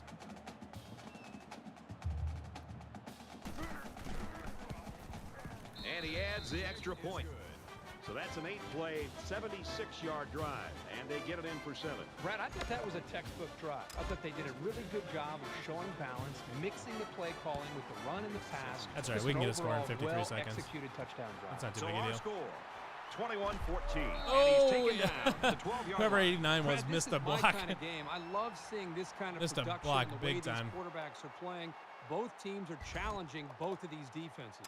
They All right, punched we're it gonna in line for up 6 here. on the last series. Can they do it again? You can bet this defense made some adjustments on the sideline, though. I don't know if they can stop the passing attack, but they need to at least be able to slow it down. Oh my God, He's quarterback out to the 30. running the ball stuff. There we go. He's tackled right around All right. the 44-yard line. The I got plenty of Cyclones taking timeouts. their I'll use first them. time out of the half. So they pick up big yards on the option keeper. I thought he was going to break that one for a touchdown. You couldn't draw that up any better. 1st down and 10 to go after the big gain on the run. Iowa State is up a score.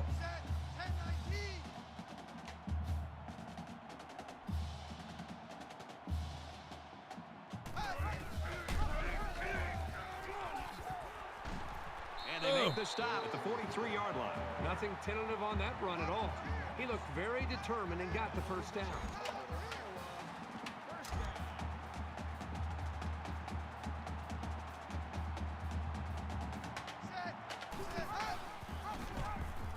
Room around the corner. Oh He's my at the God, my 30. quarterback He's is at the 20, an the absolute 10. monster in the running game today. At the 3. And for Williams, his rushing totals up over 100 yards. 136 yards for my quarterback on the ground. When that happens, I'd look for him to start to try to do some more with the passing game.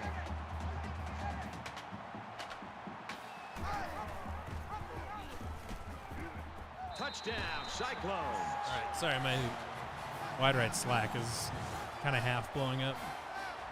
And that's his 2nd touchdown of the day. Boy, Brad, this guy's having a huge 1st half. Already 2 rushing touchdowns. We know he can throw the football. I love to see his willingness to be able to run with the football, and it puts so much pressure on a defense.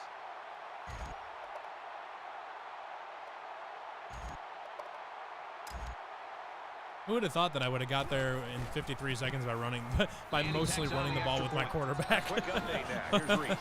Let's have a look at some scores from around the country. Several surprises today. Let's take yet another peek at this game. And for Texas Tech, they're in It's a very danger of confusing losing game. 2 straight. Texas Tech's And running for back Ross, has 3 he carries for stuck it 12 in the yards. end I guess that zone one has 7 twice. carries for 29. The But the other one, Bears lead Baylor's has 10 28-21 carries for early in the 134 and 2 third quarter. touchdowns. 2-touchdown ball game right now. Curious to see what the passing 28-14 stats here. are, because The kicker looks like he's ready to kick this one off.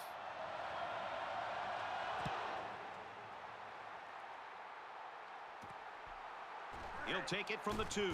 He's to the 20. Gets out to about the 21. Just amazing, Herbie. We've seen 4 straight possessions now in which the offenses have scored. They're at about 10 yards of play, which is less than ideal. The offense was able to punch it in the end zone on that last drive. They'll come back out looking for more of the same. I love to watch Oh, wait, a no. quarterback. He It can wasn't, really it get wasn't into nearly that sync much. with what 10 yards he of play would be a lot. These guys have worked all week on their preparation to attack this defense, and right now it's really paying off. That makes it 2nd and 6. It's 2nd and 6. Ball on the 25. And that'll do it for the first half. 28-14, Cyclone. All right, Reese, David, thanks, guys. Just about set to start the 3rd quarter. He sends this one deep. This one's going to be down in the end zone for a touchback.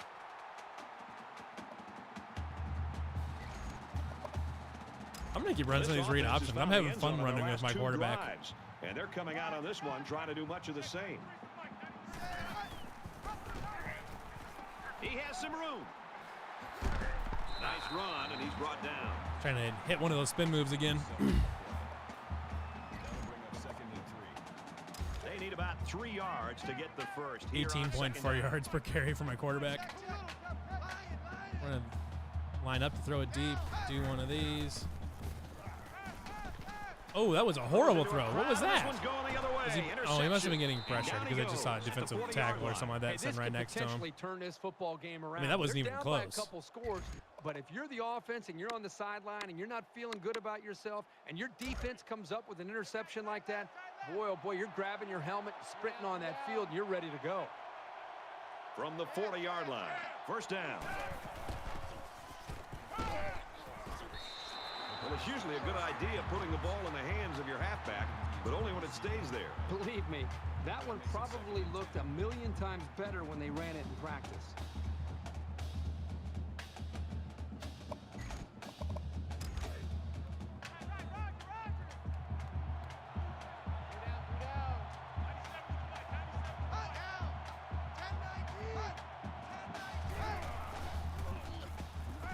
Now he's scrambling. A 5-yard quarterback scramble. I think he was trying to slide, and and Cole Peterson was like he was having none of that. Yeah, he tried to slide, and Cole Peterson just wrecked him before he started sliding. That wasn't very nice. We're gonna cover one. Away here on 3rd down. They come out in an empty backfield.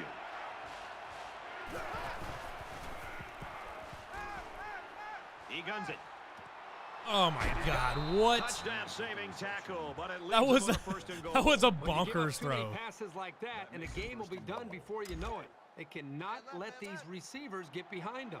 Ridiculous. We'll have him stay on a spy. This guy likes to get fancy. Touchdown, Ah. Buccaneers.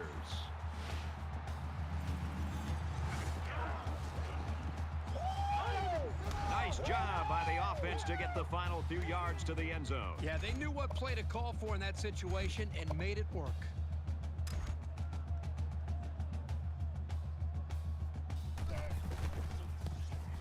He splits the uprights with the extra point. Let's see. Up 7.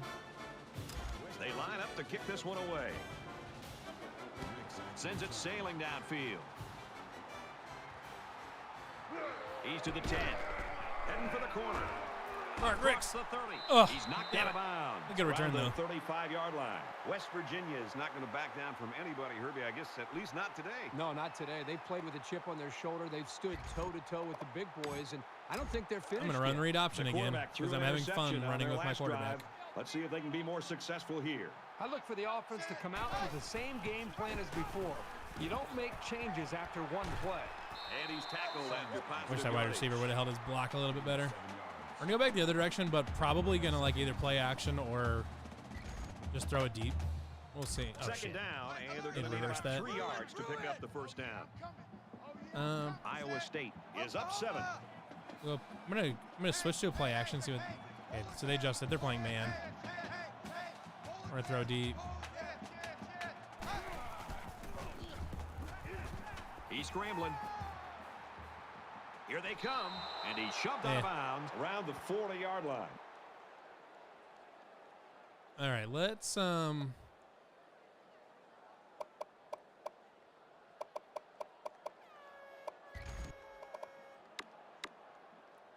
go wide, shallow cross. From their own 40-yard line. And reverse it. Third down.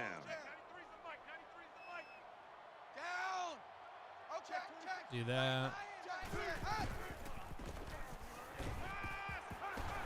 There's a decent throw from EJ Bibbs. They just inch past the marker. Yeah, it looked like he got it just by the nose of the football.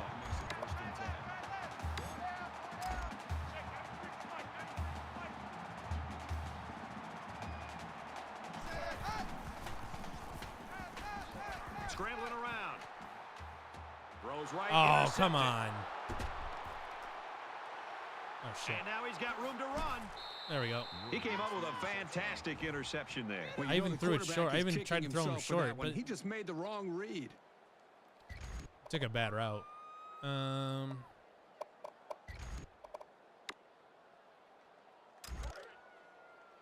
From the 29-yard line, it's first down.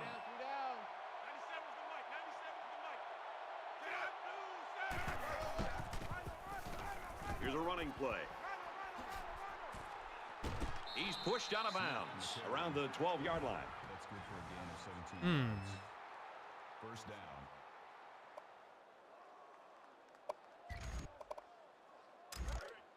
Man left, man left.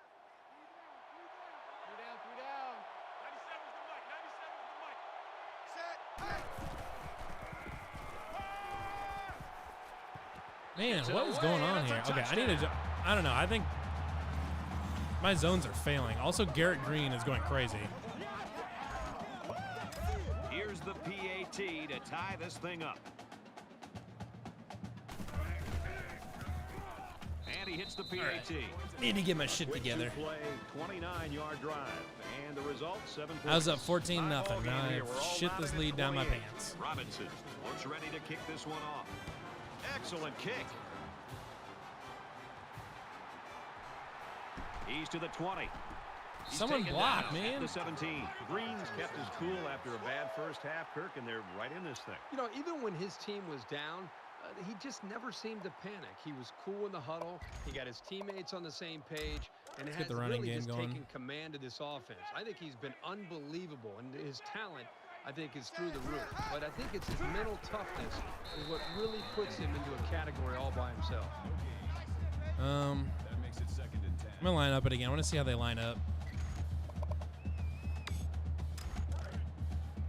I don't know, because they're playing man, but they're bringing extra pressure and stuff like that, which is really causing me problems. Tackle made at the 25. A nice job by the offensive line, and they pick up a gain of 8.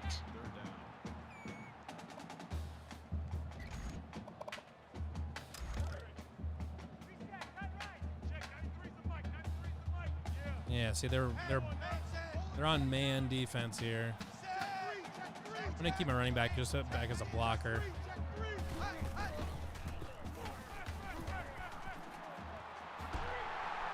He's taken down right at the 50-yard line. I mean, I'm gonna have to do this a little bit more because if they're gonna keep blitzing and shit like that, I'm gonna have to do something different. We're gonna go play action.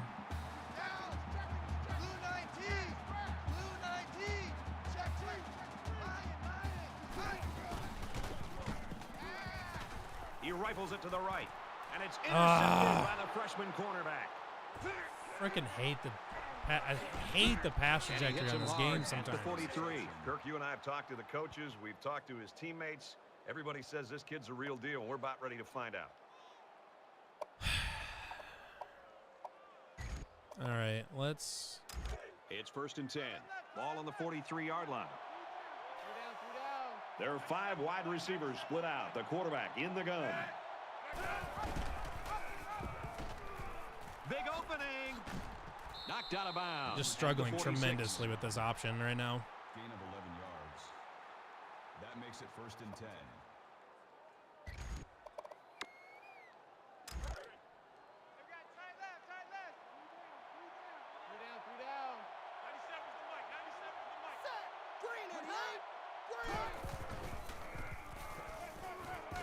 Throws it in a hurry. Brought down around the 38-yard line. What a throw for a big gain. That is a great example of figure the out quarterback seeing the something. whole field and finding the guy who had the best chance of making a catch.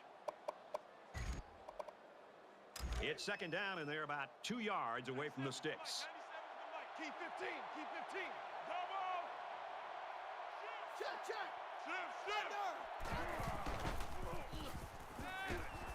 He throws. Man, come Fires on. quickly, and he's got his receiver for the touchdown. Making a hat trick with 3 TD catches. What the hell's going on? Yeah, this guy's in his zone. He's catching every single ball thrown his way. All right, well, now we got to really get our shit together. And he converts the extra point. It was a quick 3-play, 57-yard drive, and it results in a touchdown. Everyone's all lined up and ready for the kickoff. He kicks it off, and he got all of that one. He's to the 10. And he has it on the corner. And they push him out at the 25-yard line. The Mountaineers' defense really looked pathetic in that first half. All right. Now they're doing a nice job. Well, obviously, they've made some adjustments after the first half, and it's paid off for them. I think right now they're tuned in to what this offense is trying to do, and I think they're also just playing with a little bit more of a chip on their shoulder. Man, they're playing so much man. Brought down after a nice run up the middle. That's a gain of 5 on the play. That makes it 2nd and 6. Check. I'm coming after you. Nice run there. Long. Gains about 5 yards on the run. Who's hurt? That'll make it 3rd and 1. Oh, I don't know. It's It third did down, the and this offense is fade about out thing 3 like feet somebody's away hurt. from that first down marker. Just gonna roll with it. And they get nice yardage on that run. Really wish somebody would hold a damn block. That'll move the chains for another Iowa. First down.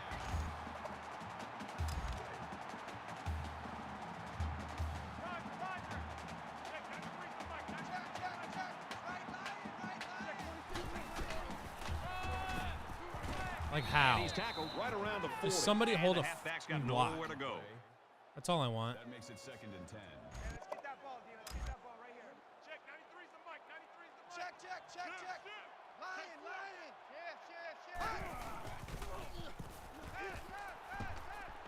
What was that? Intercepted. Holy shit, he was wide open. Here's an opening. To the 20. To the 10. Touchdown. Big He was play. wide open.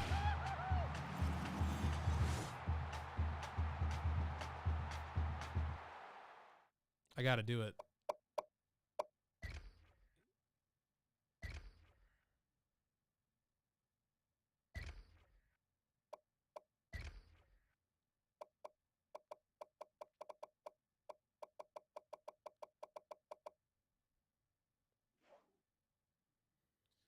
Just can't right now.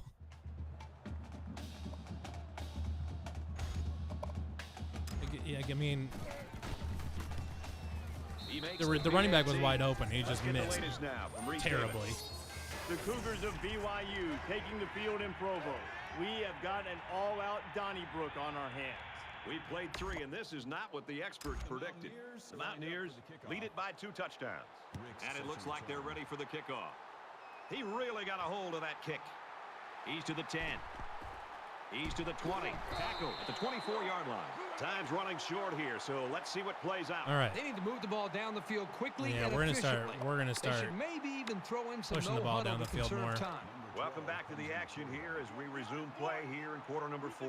It's going to be interesting now to see if this quarterback can put that last throw behind him. This quarterback needs to be a little bit more careful because this defense is excellent on capitalizing off of mistakes. Throws to the back quickly, off his hands, incomplete. Long was the intended receiver on the play. That makes it 2nd and 10. Second down and 10 to go. I might end up talking a little bit less here. Just trying to maintain focus here.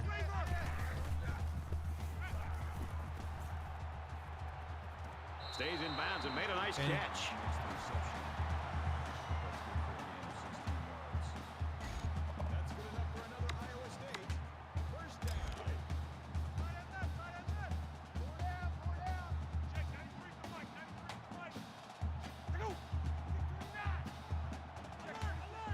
I mean, as an extra blocker.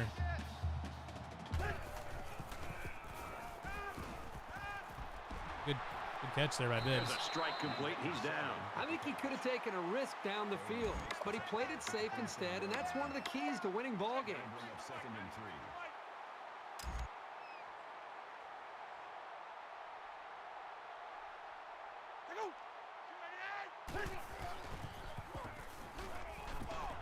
First down grab. Tailback has it. And they make the stop right around the 46-yard line.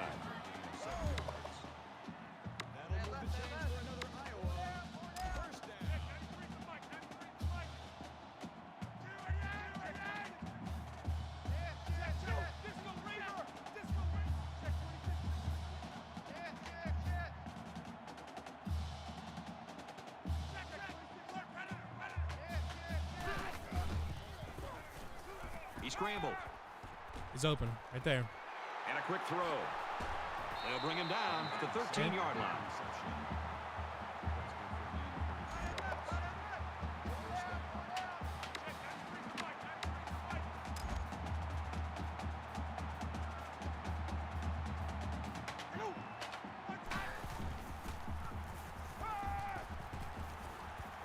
Quick throw, and he's got the tight end again. He's tackled around the 2-yard line. Okay. Here they go. 1st and goal, down by a couple of possessions.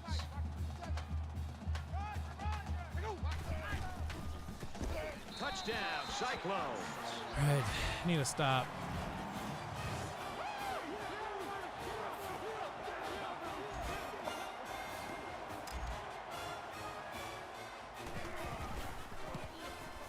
And he tacks on the extra point. A 7-play, 77-yard drive, and they put up 7 points. Brett, I thought the key to that drive really had a lot to do with the quarterback and the receivers getting in sync, making it very tough for the defense to slow them down. Looks like they're ready for the kick. He sends this one deep. And it goes into the end zone, down for a touchback. All right. West Virginia's dreams are a reality in this football game. They've scored 21 points in a row.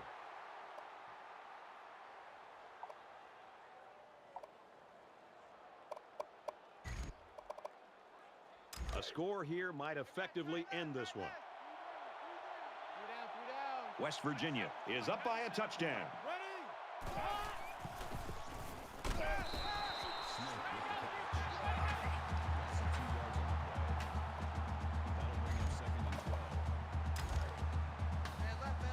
From their own 23-yard line, it's 2nd down.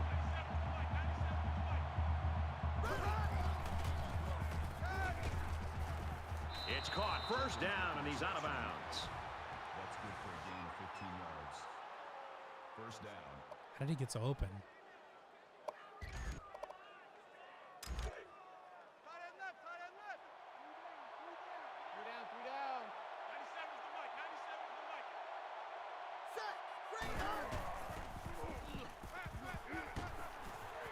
Fires out to his wideout, and he's taken down at the 47.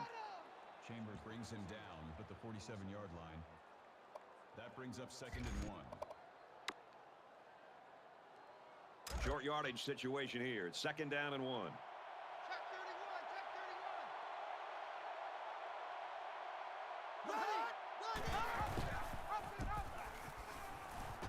31. He makes it out to midfield. So the running back comes away with a short gain on the play, and he also gets a 1st down. You like how the offense is playing intelligent, controlled football. Here, using the safe run to get the first. Tight right, tight right.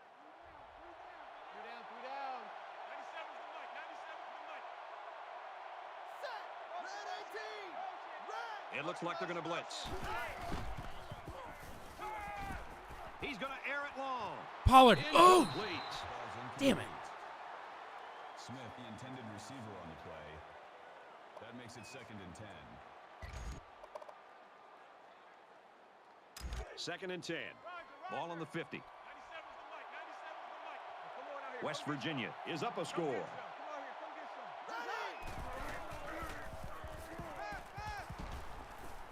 Quick throw out to the receiver, incomplete. Right. The wideout couldn't drag a foot. Yeah, but he showed really nice hands on that play. That brings up 3rd and 10.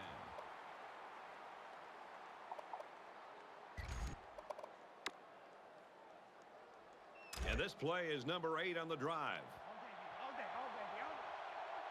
The crowd really making it difficult. Ready, green 95, green 95. Check, check. 200 check, 200 check.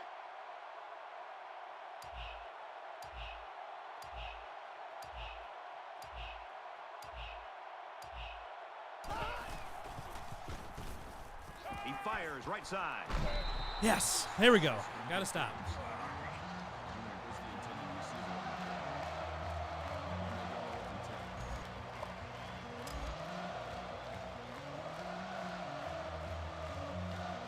Jordan awaits the snap. And this one is a beauty. And it goes into the end zone, down for a touchback. Iowa State's ranking, that doesn't mean anything right now. Now, they've not played up to their expectations at all, but they have the football here late in the game. They're very fortunate to still have a chance to maybe win it because they've not looked like themselves. For anybody that's just joining in, I apologize if I'm not talking a lot here. I'm really trying to stay focused here. On their last drive, which ended with a touchdown. The defense has been talking it over on the sideline, trying to make some corrections. Let's see if they can stop them this time. I think the defense right now is just sitting back on their heels. They're allowing the offense to kind of dictate things to them. And the one thing is that any defensive coordinator will tell you in the country, you have to be the one trying to dictate things to the offense. So change it up. Try something different. If it's not working, you can't continue to sit back on your heels.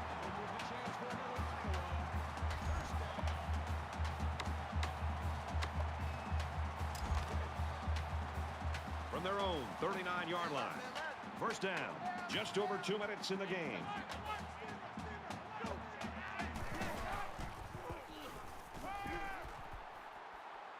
Under heavy pressure. You know, at that point, I think, Brad, the quarterback's just better off just taking a sack. You have to be very careful as you're feeling pressure to throw the ball just to throw the ball.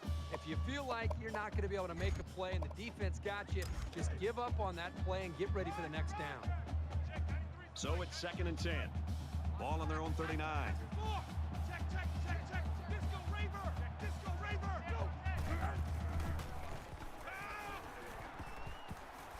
Zips it to the back. And he tackles him hard at midfield. It's got to be first down. Yep. Okay. Gain of 11 on the play. That's good enough for another Iowa State. First down. Heavy on the edges. Check, 93 for Mike, 93 for Mike. Check, check. Alert, ready, out, ready. Check, check, check, check, check, check,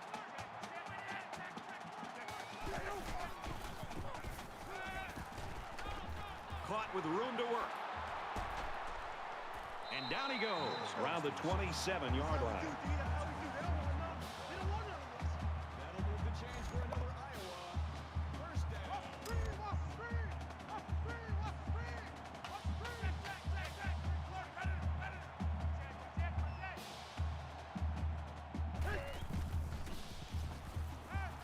Now he tries to buy some time. He gets hit out of bounds at about the 25-yard line.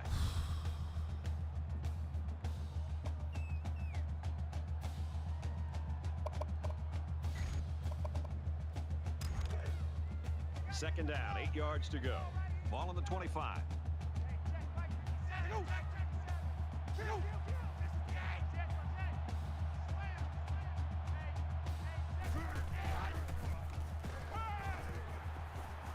Fires out quickly, incomplete. The ball was underthrown. It was a good read. He just needs to find his rhythm back there and step and throw the football. He's too tired. I need to put Williams back in because Hunter Deckers is tired, and I can't afford to have just a bad fatigue pass right now.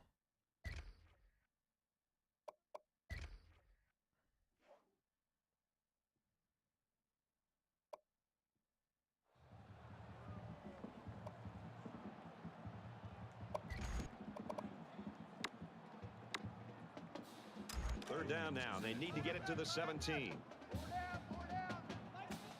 Just under 2 minutes in the game.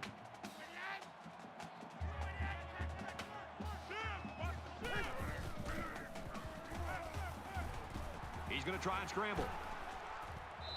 The The defense got some pressure and forced a bad pass. I think they've been a little bit more aggressive here with their pass rush, and that time it paid off with an incompletion.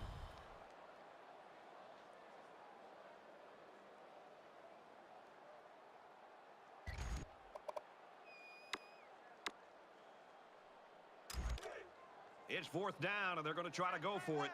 Hey, hey, hey. Puller man, puller man. Watch the shift. Set. 10, check. H. Bruin, H. Bruin. Shift. Watch the shift. Set, hut. Huge play, and it's going to be 1st and goal.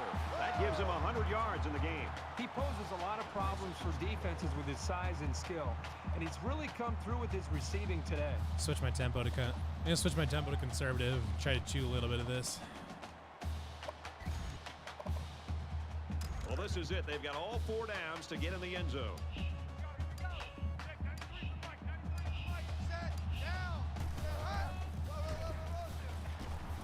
Touchdown, Iowa State. It's a lot of time on the clock, but it's better than nothing.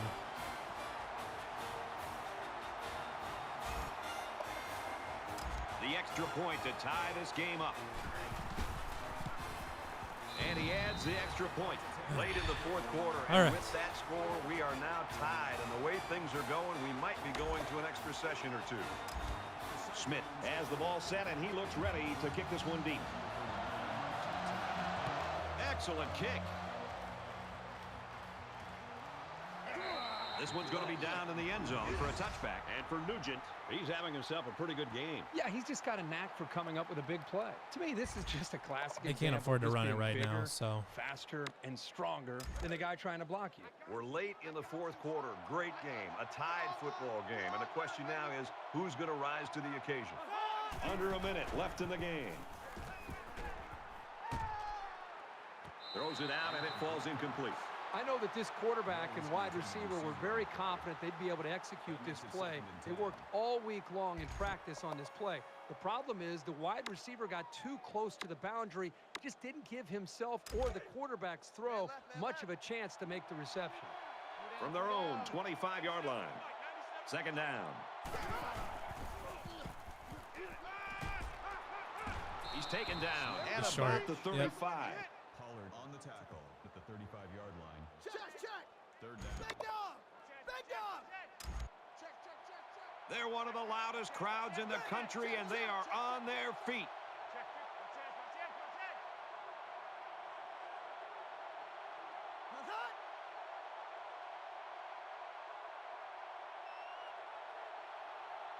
Are you really gonna burn all this clock?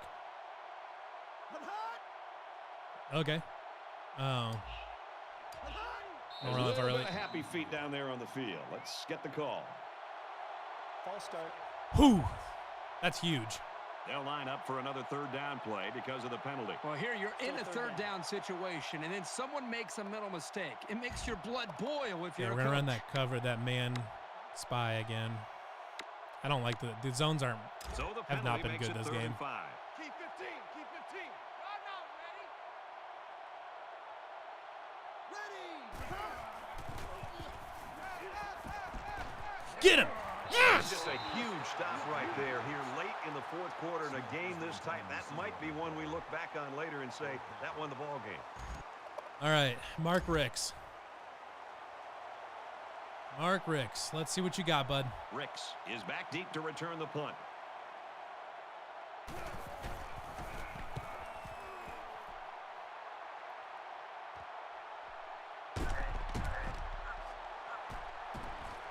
He's knocked out of bounds at the 41-yard All right. line. They could take a shot or two. Only 5 but with seconds this left. little time I'm gonna left put on the Hunter clock, Deckers back in because I they need his just wanna arm. take-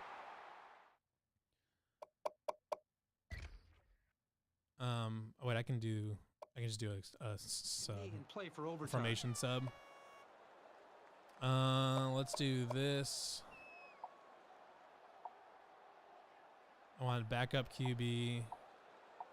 There's got to be. Yeah, there is backup QB. Okay. 4 Here we are verts. late in the 4th quarter in a very important and a very tight football game. And who's going to come to the forefront? Let me get Goolsby out of the He's got way. the most leadership. Easy. Kill. He chucks it downfield. Almost intercepted. not much I could do with that. Well, we've had fun, folks, but we're not done yet because this game is heading to overtime.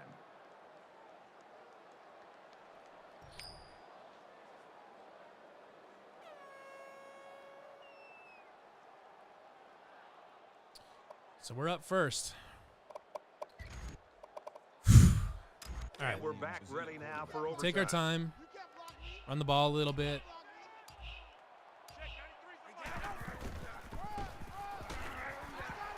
I need to turn off conservative clock so I'm not accidentally running out a bunch of play clock. Adjustments. Balanced, okay.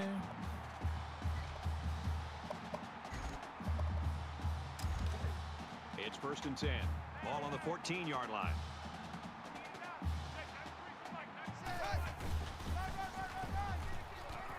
Makes it to the 5. They go with a run, and that'll be a gain of 9. That brings up 2nd and 1.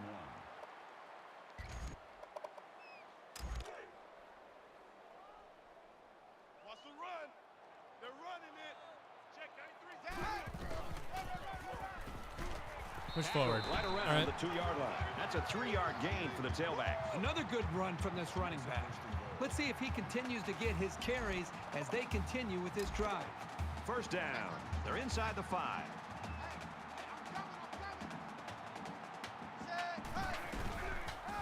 Touchdown. All right.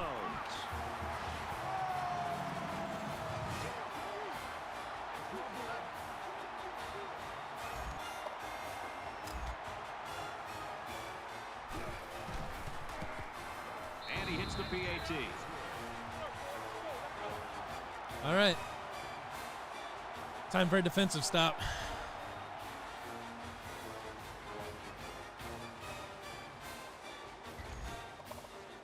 I'm going to start in my man defense because I don't know if they're going to go back to running it or not. From the 25-yard line. It's 1st Not that down. they've really run it a bunch this game anyways, but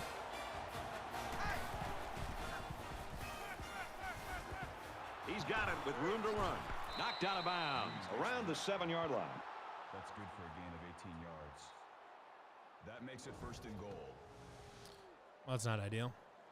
Oh, Pollard just crapped himself. 1st and goal, and a touchdown ties it, folks. Set the tone, defense. Set the tone, defense. Let's go. 97's the mic. 97. Tackle after a decent run up the gut.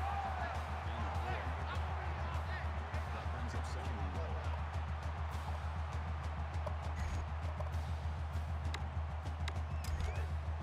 got one.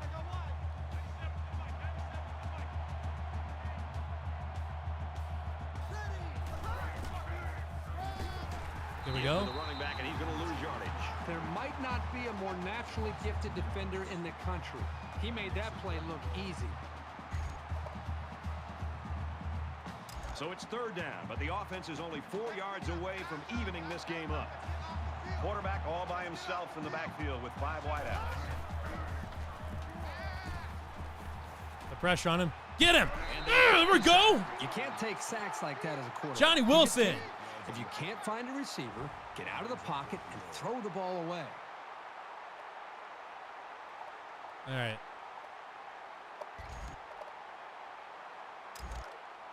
This might sound counterintuitive, but I'm just going to stick everybody back here and just have them. They come out in a 5-wide set. Did they just run it on 4th and goal and kind of get there, but 5-yard line. whoo! Pulled out the W. Green's big performance today. It's going to be tough for Woo. him to celebrate, though, because they end up with a loss. Well, it's a tough day for his team. You know, he had a great individual. That performance, is. but, you know, you think about the team first, obviously, if you're this star player, and he cannot Whew. be happy with, even though he had a great game. That was his team tough. Ends up losing the football game. That was tough. Game ranked 2nd for instant classics. That was intense, and I once I threw that pick 6, I was I was panicking. I was panicking. I will be honest though. I am a little proud of myself with my QB management there at the end of the game and swapping guys in and out as I needed them to make sure I didn't have somebody that was super fatigued out there and then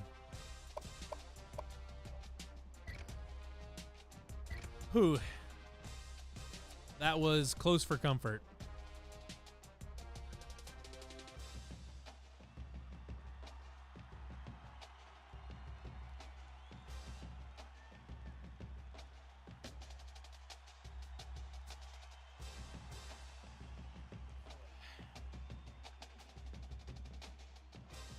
That was good stuff.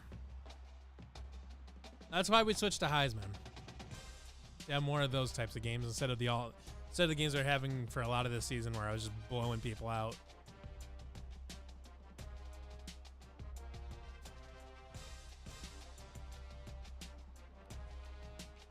Does seem like I got to get defensive backs that are better at man coverage though. Definitely struggled. I don't know, just coverage in general. I don't know. Coverage really struggled that game. They were leaving guys open all over the place. But we got Kansas next week, so that's better, I guess.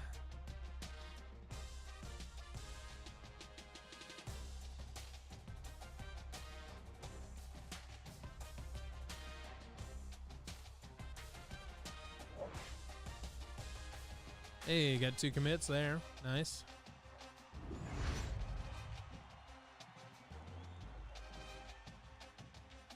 Now I want to look at what the classic games.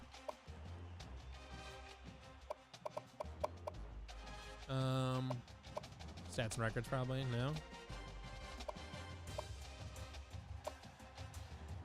Instant classics.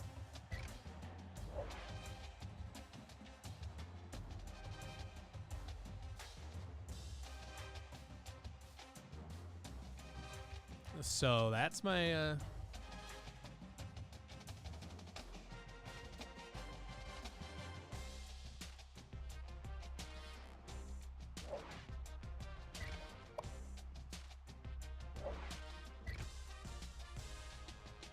huh.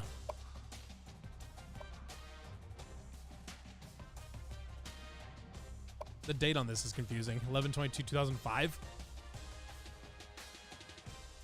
Whatever. Wonder if the date on my Xbox is messed up or something.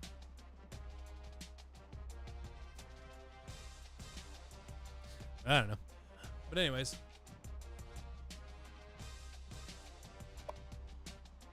What is my trophy room? Oh, look at that. Got some BCS titles. Look at that. Anyways, so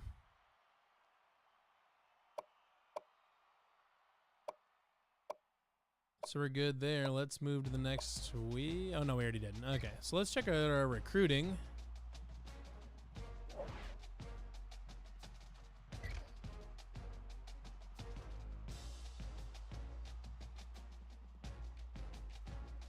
Falling behind on him.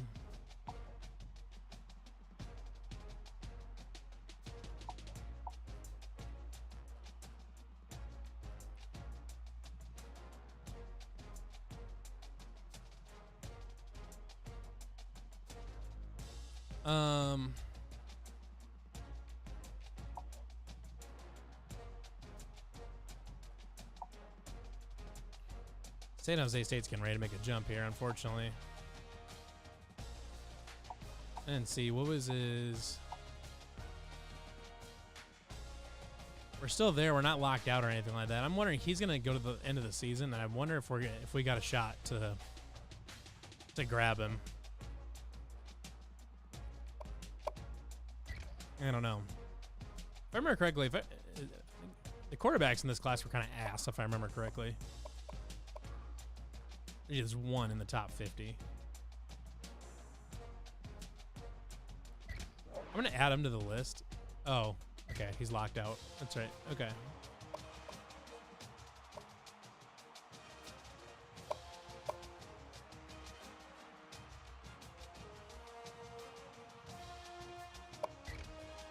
I mean, I'm assuming it's probably too late to get it on some of these guys, but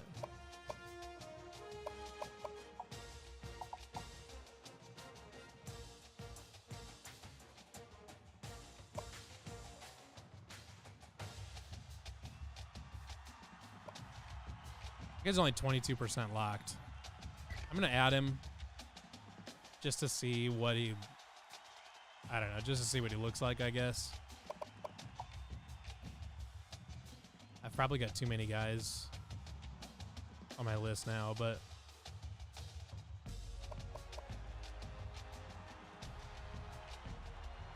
it doesn't need to be a scramble or anything like that. Like, I wouldn't mind having a really good.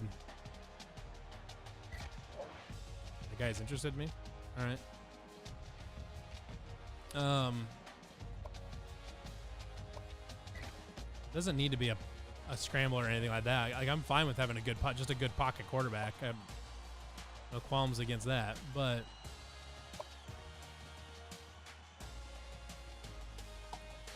let's scout here.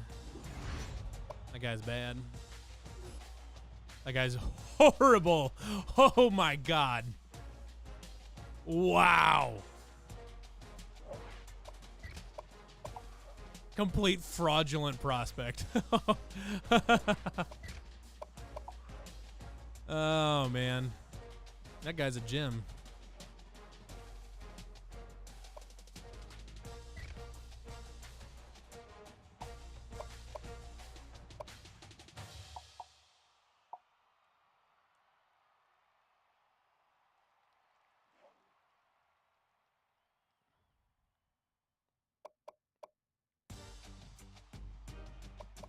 I don't know. This guy's interested in us. Might be worth a look anyways.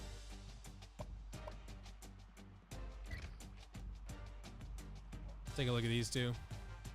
Need a quarterback, though. Luckily, the guy that I'm having mainly start right now is just a sophomore, but if he gets tired or gets hurt, I got nobody else to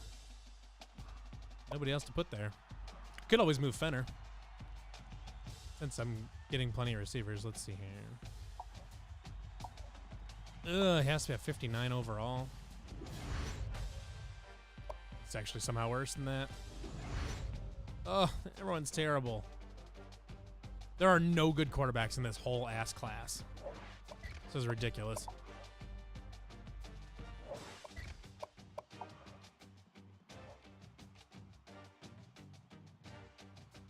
Oh, boy.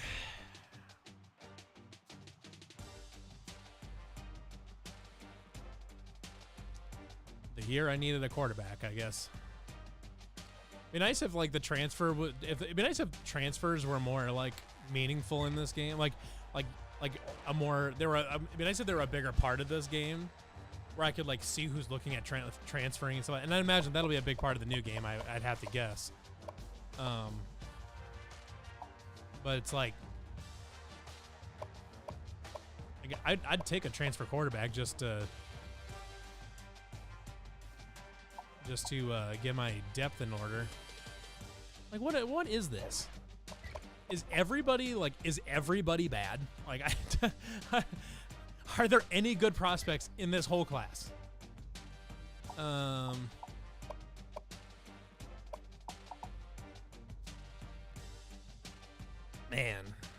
some of these guys are just terrible.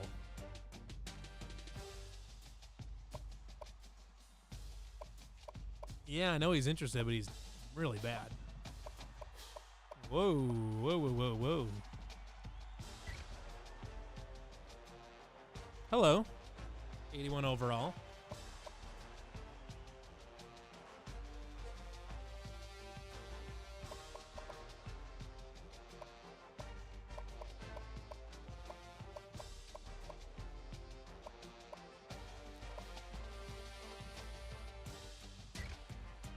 Let's take a look at these. I'm fine with the JUCO guy. I got no problem with that. He's just depth anyways.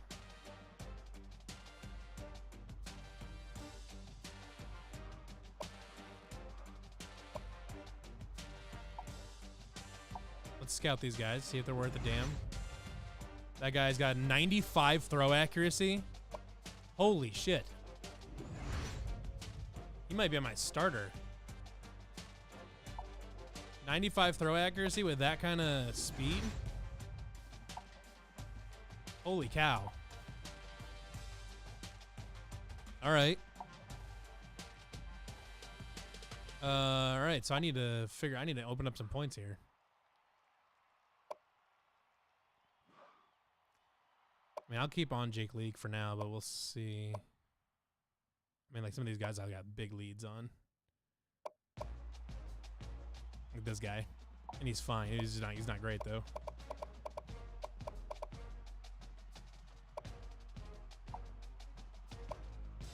Was this guy bad too? Or he was just 67 overall. He's fine.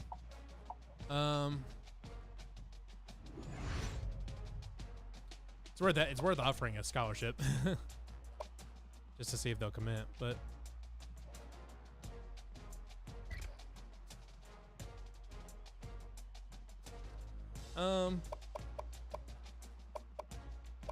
there's a couple of these guys I'm not even worried about pursuing. Like, man, I'm not gonna get him. He's a 58 overall, and I'm not even gonna get him, so not worth it.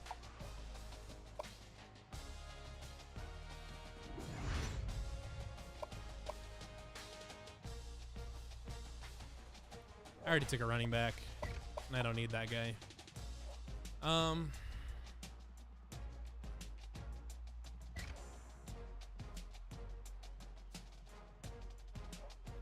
Let's go to team needs.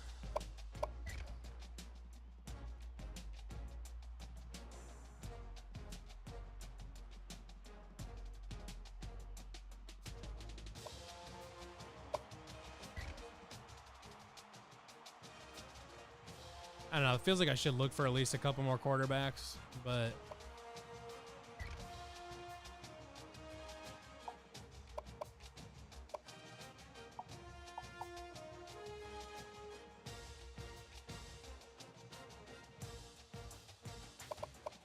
actually, I want him to be under 50% locked.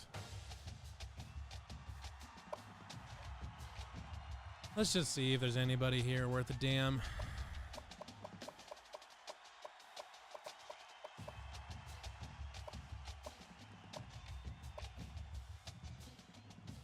He runs a 4.56. That's not bad.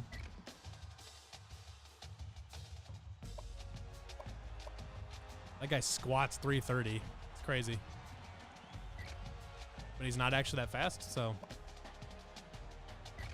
That guy's 6'6", 218 as a scrambler. Some wacky ass body types here.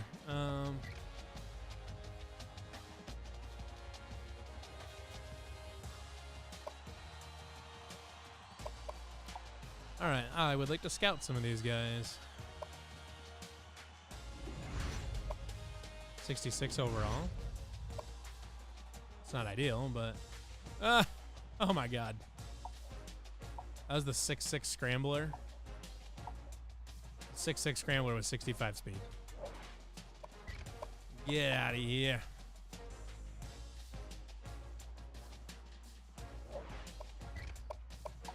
Jeff Parrish.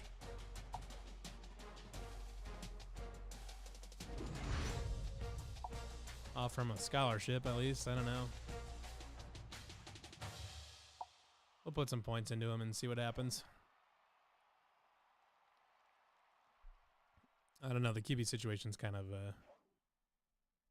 not ideal, but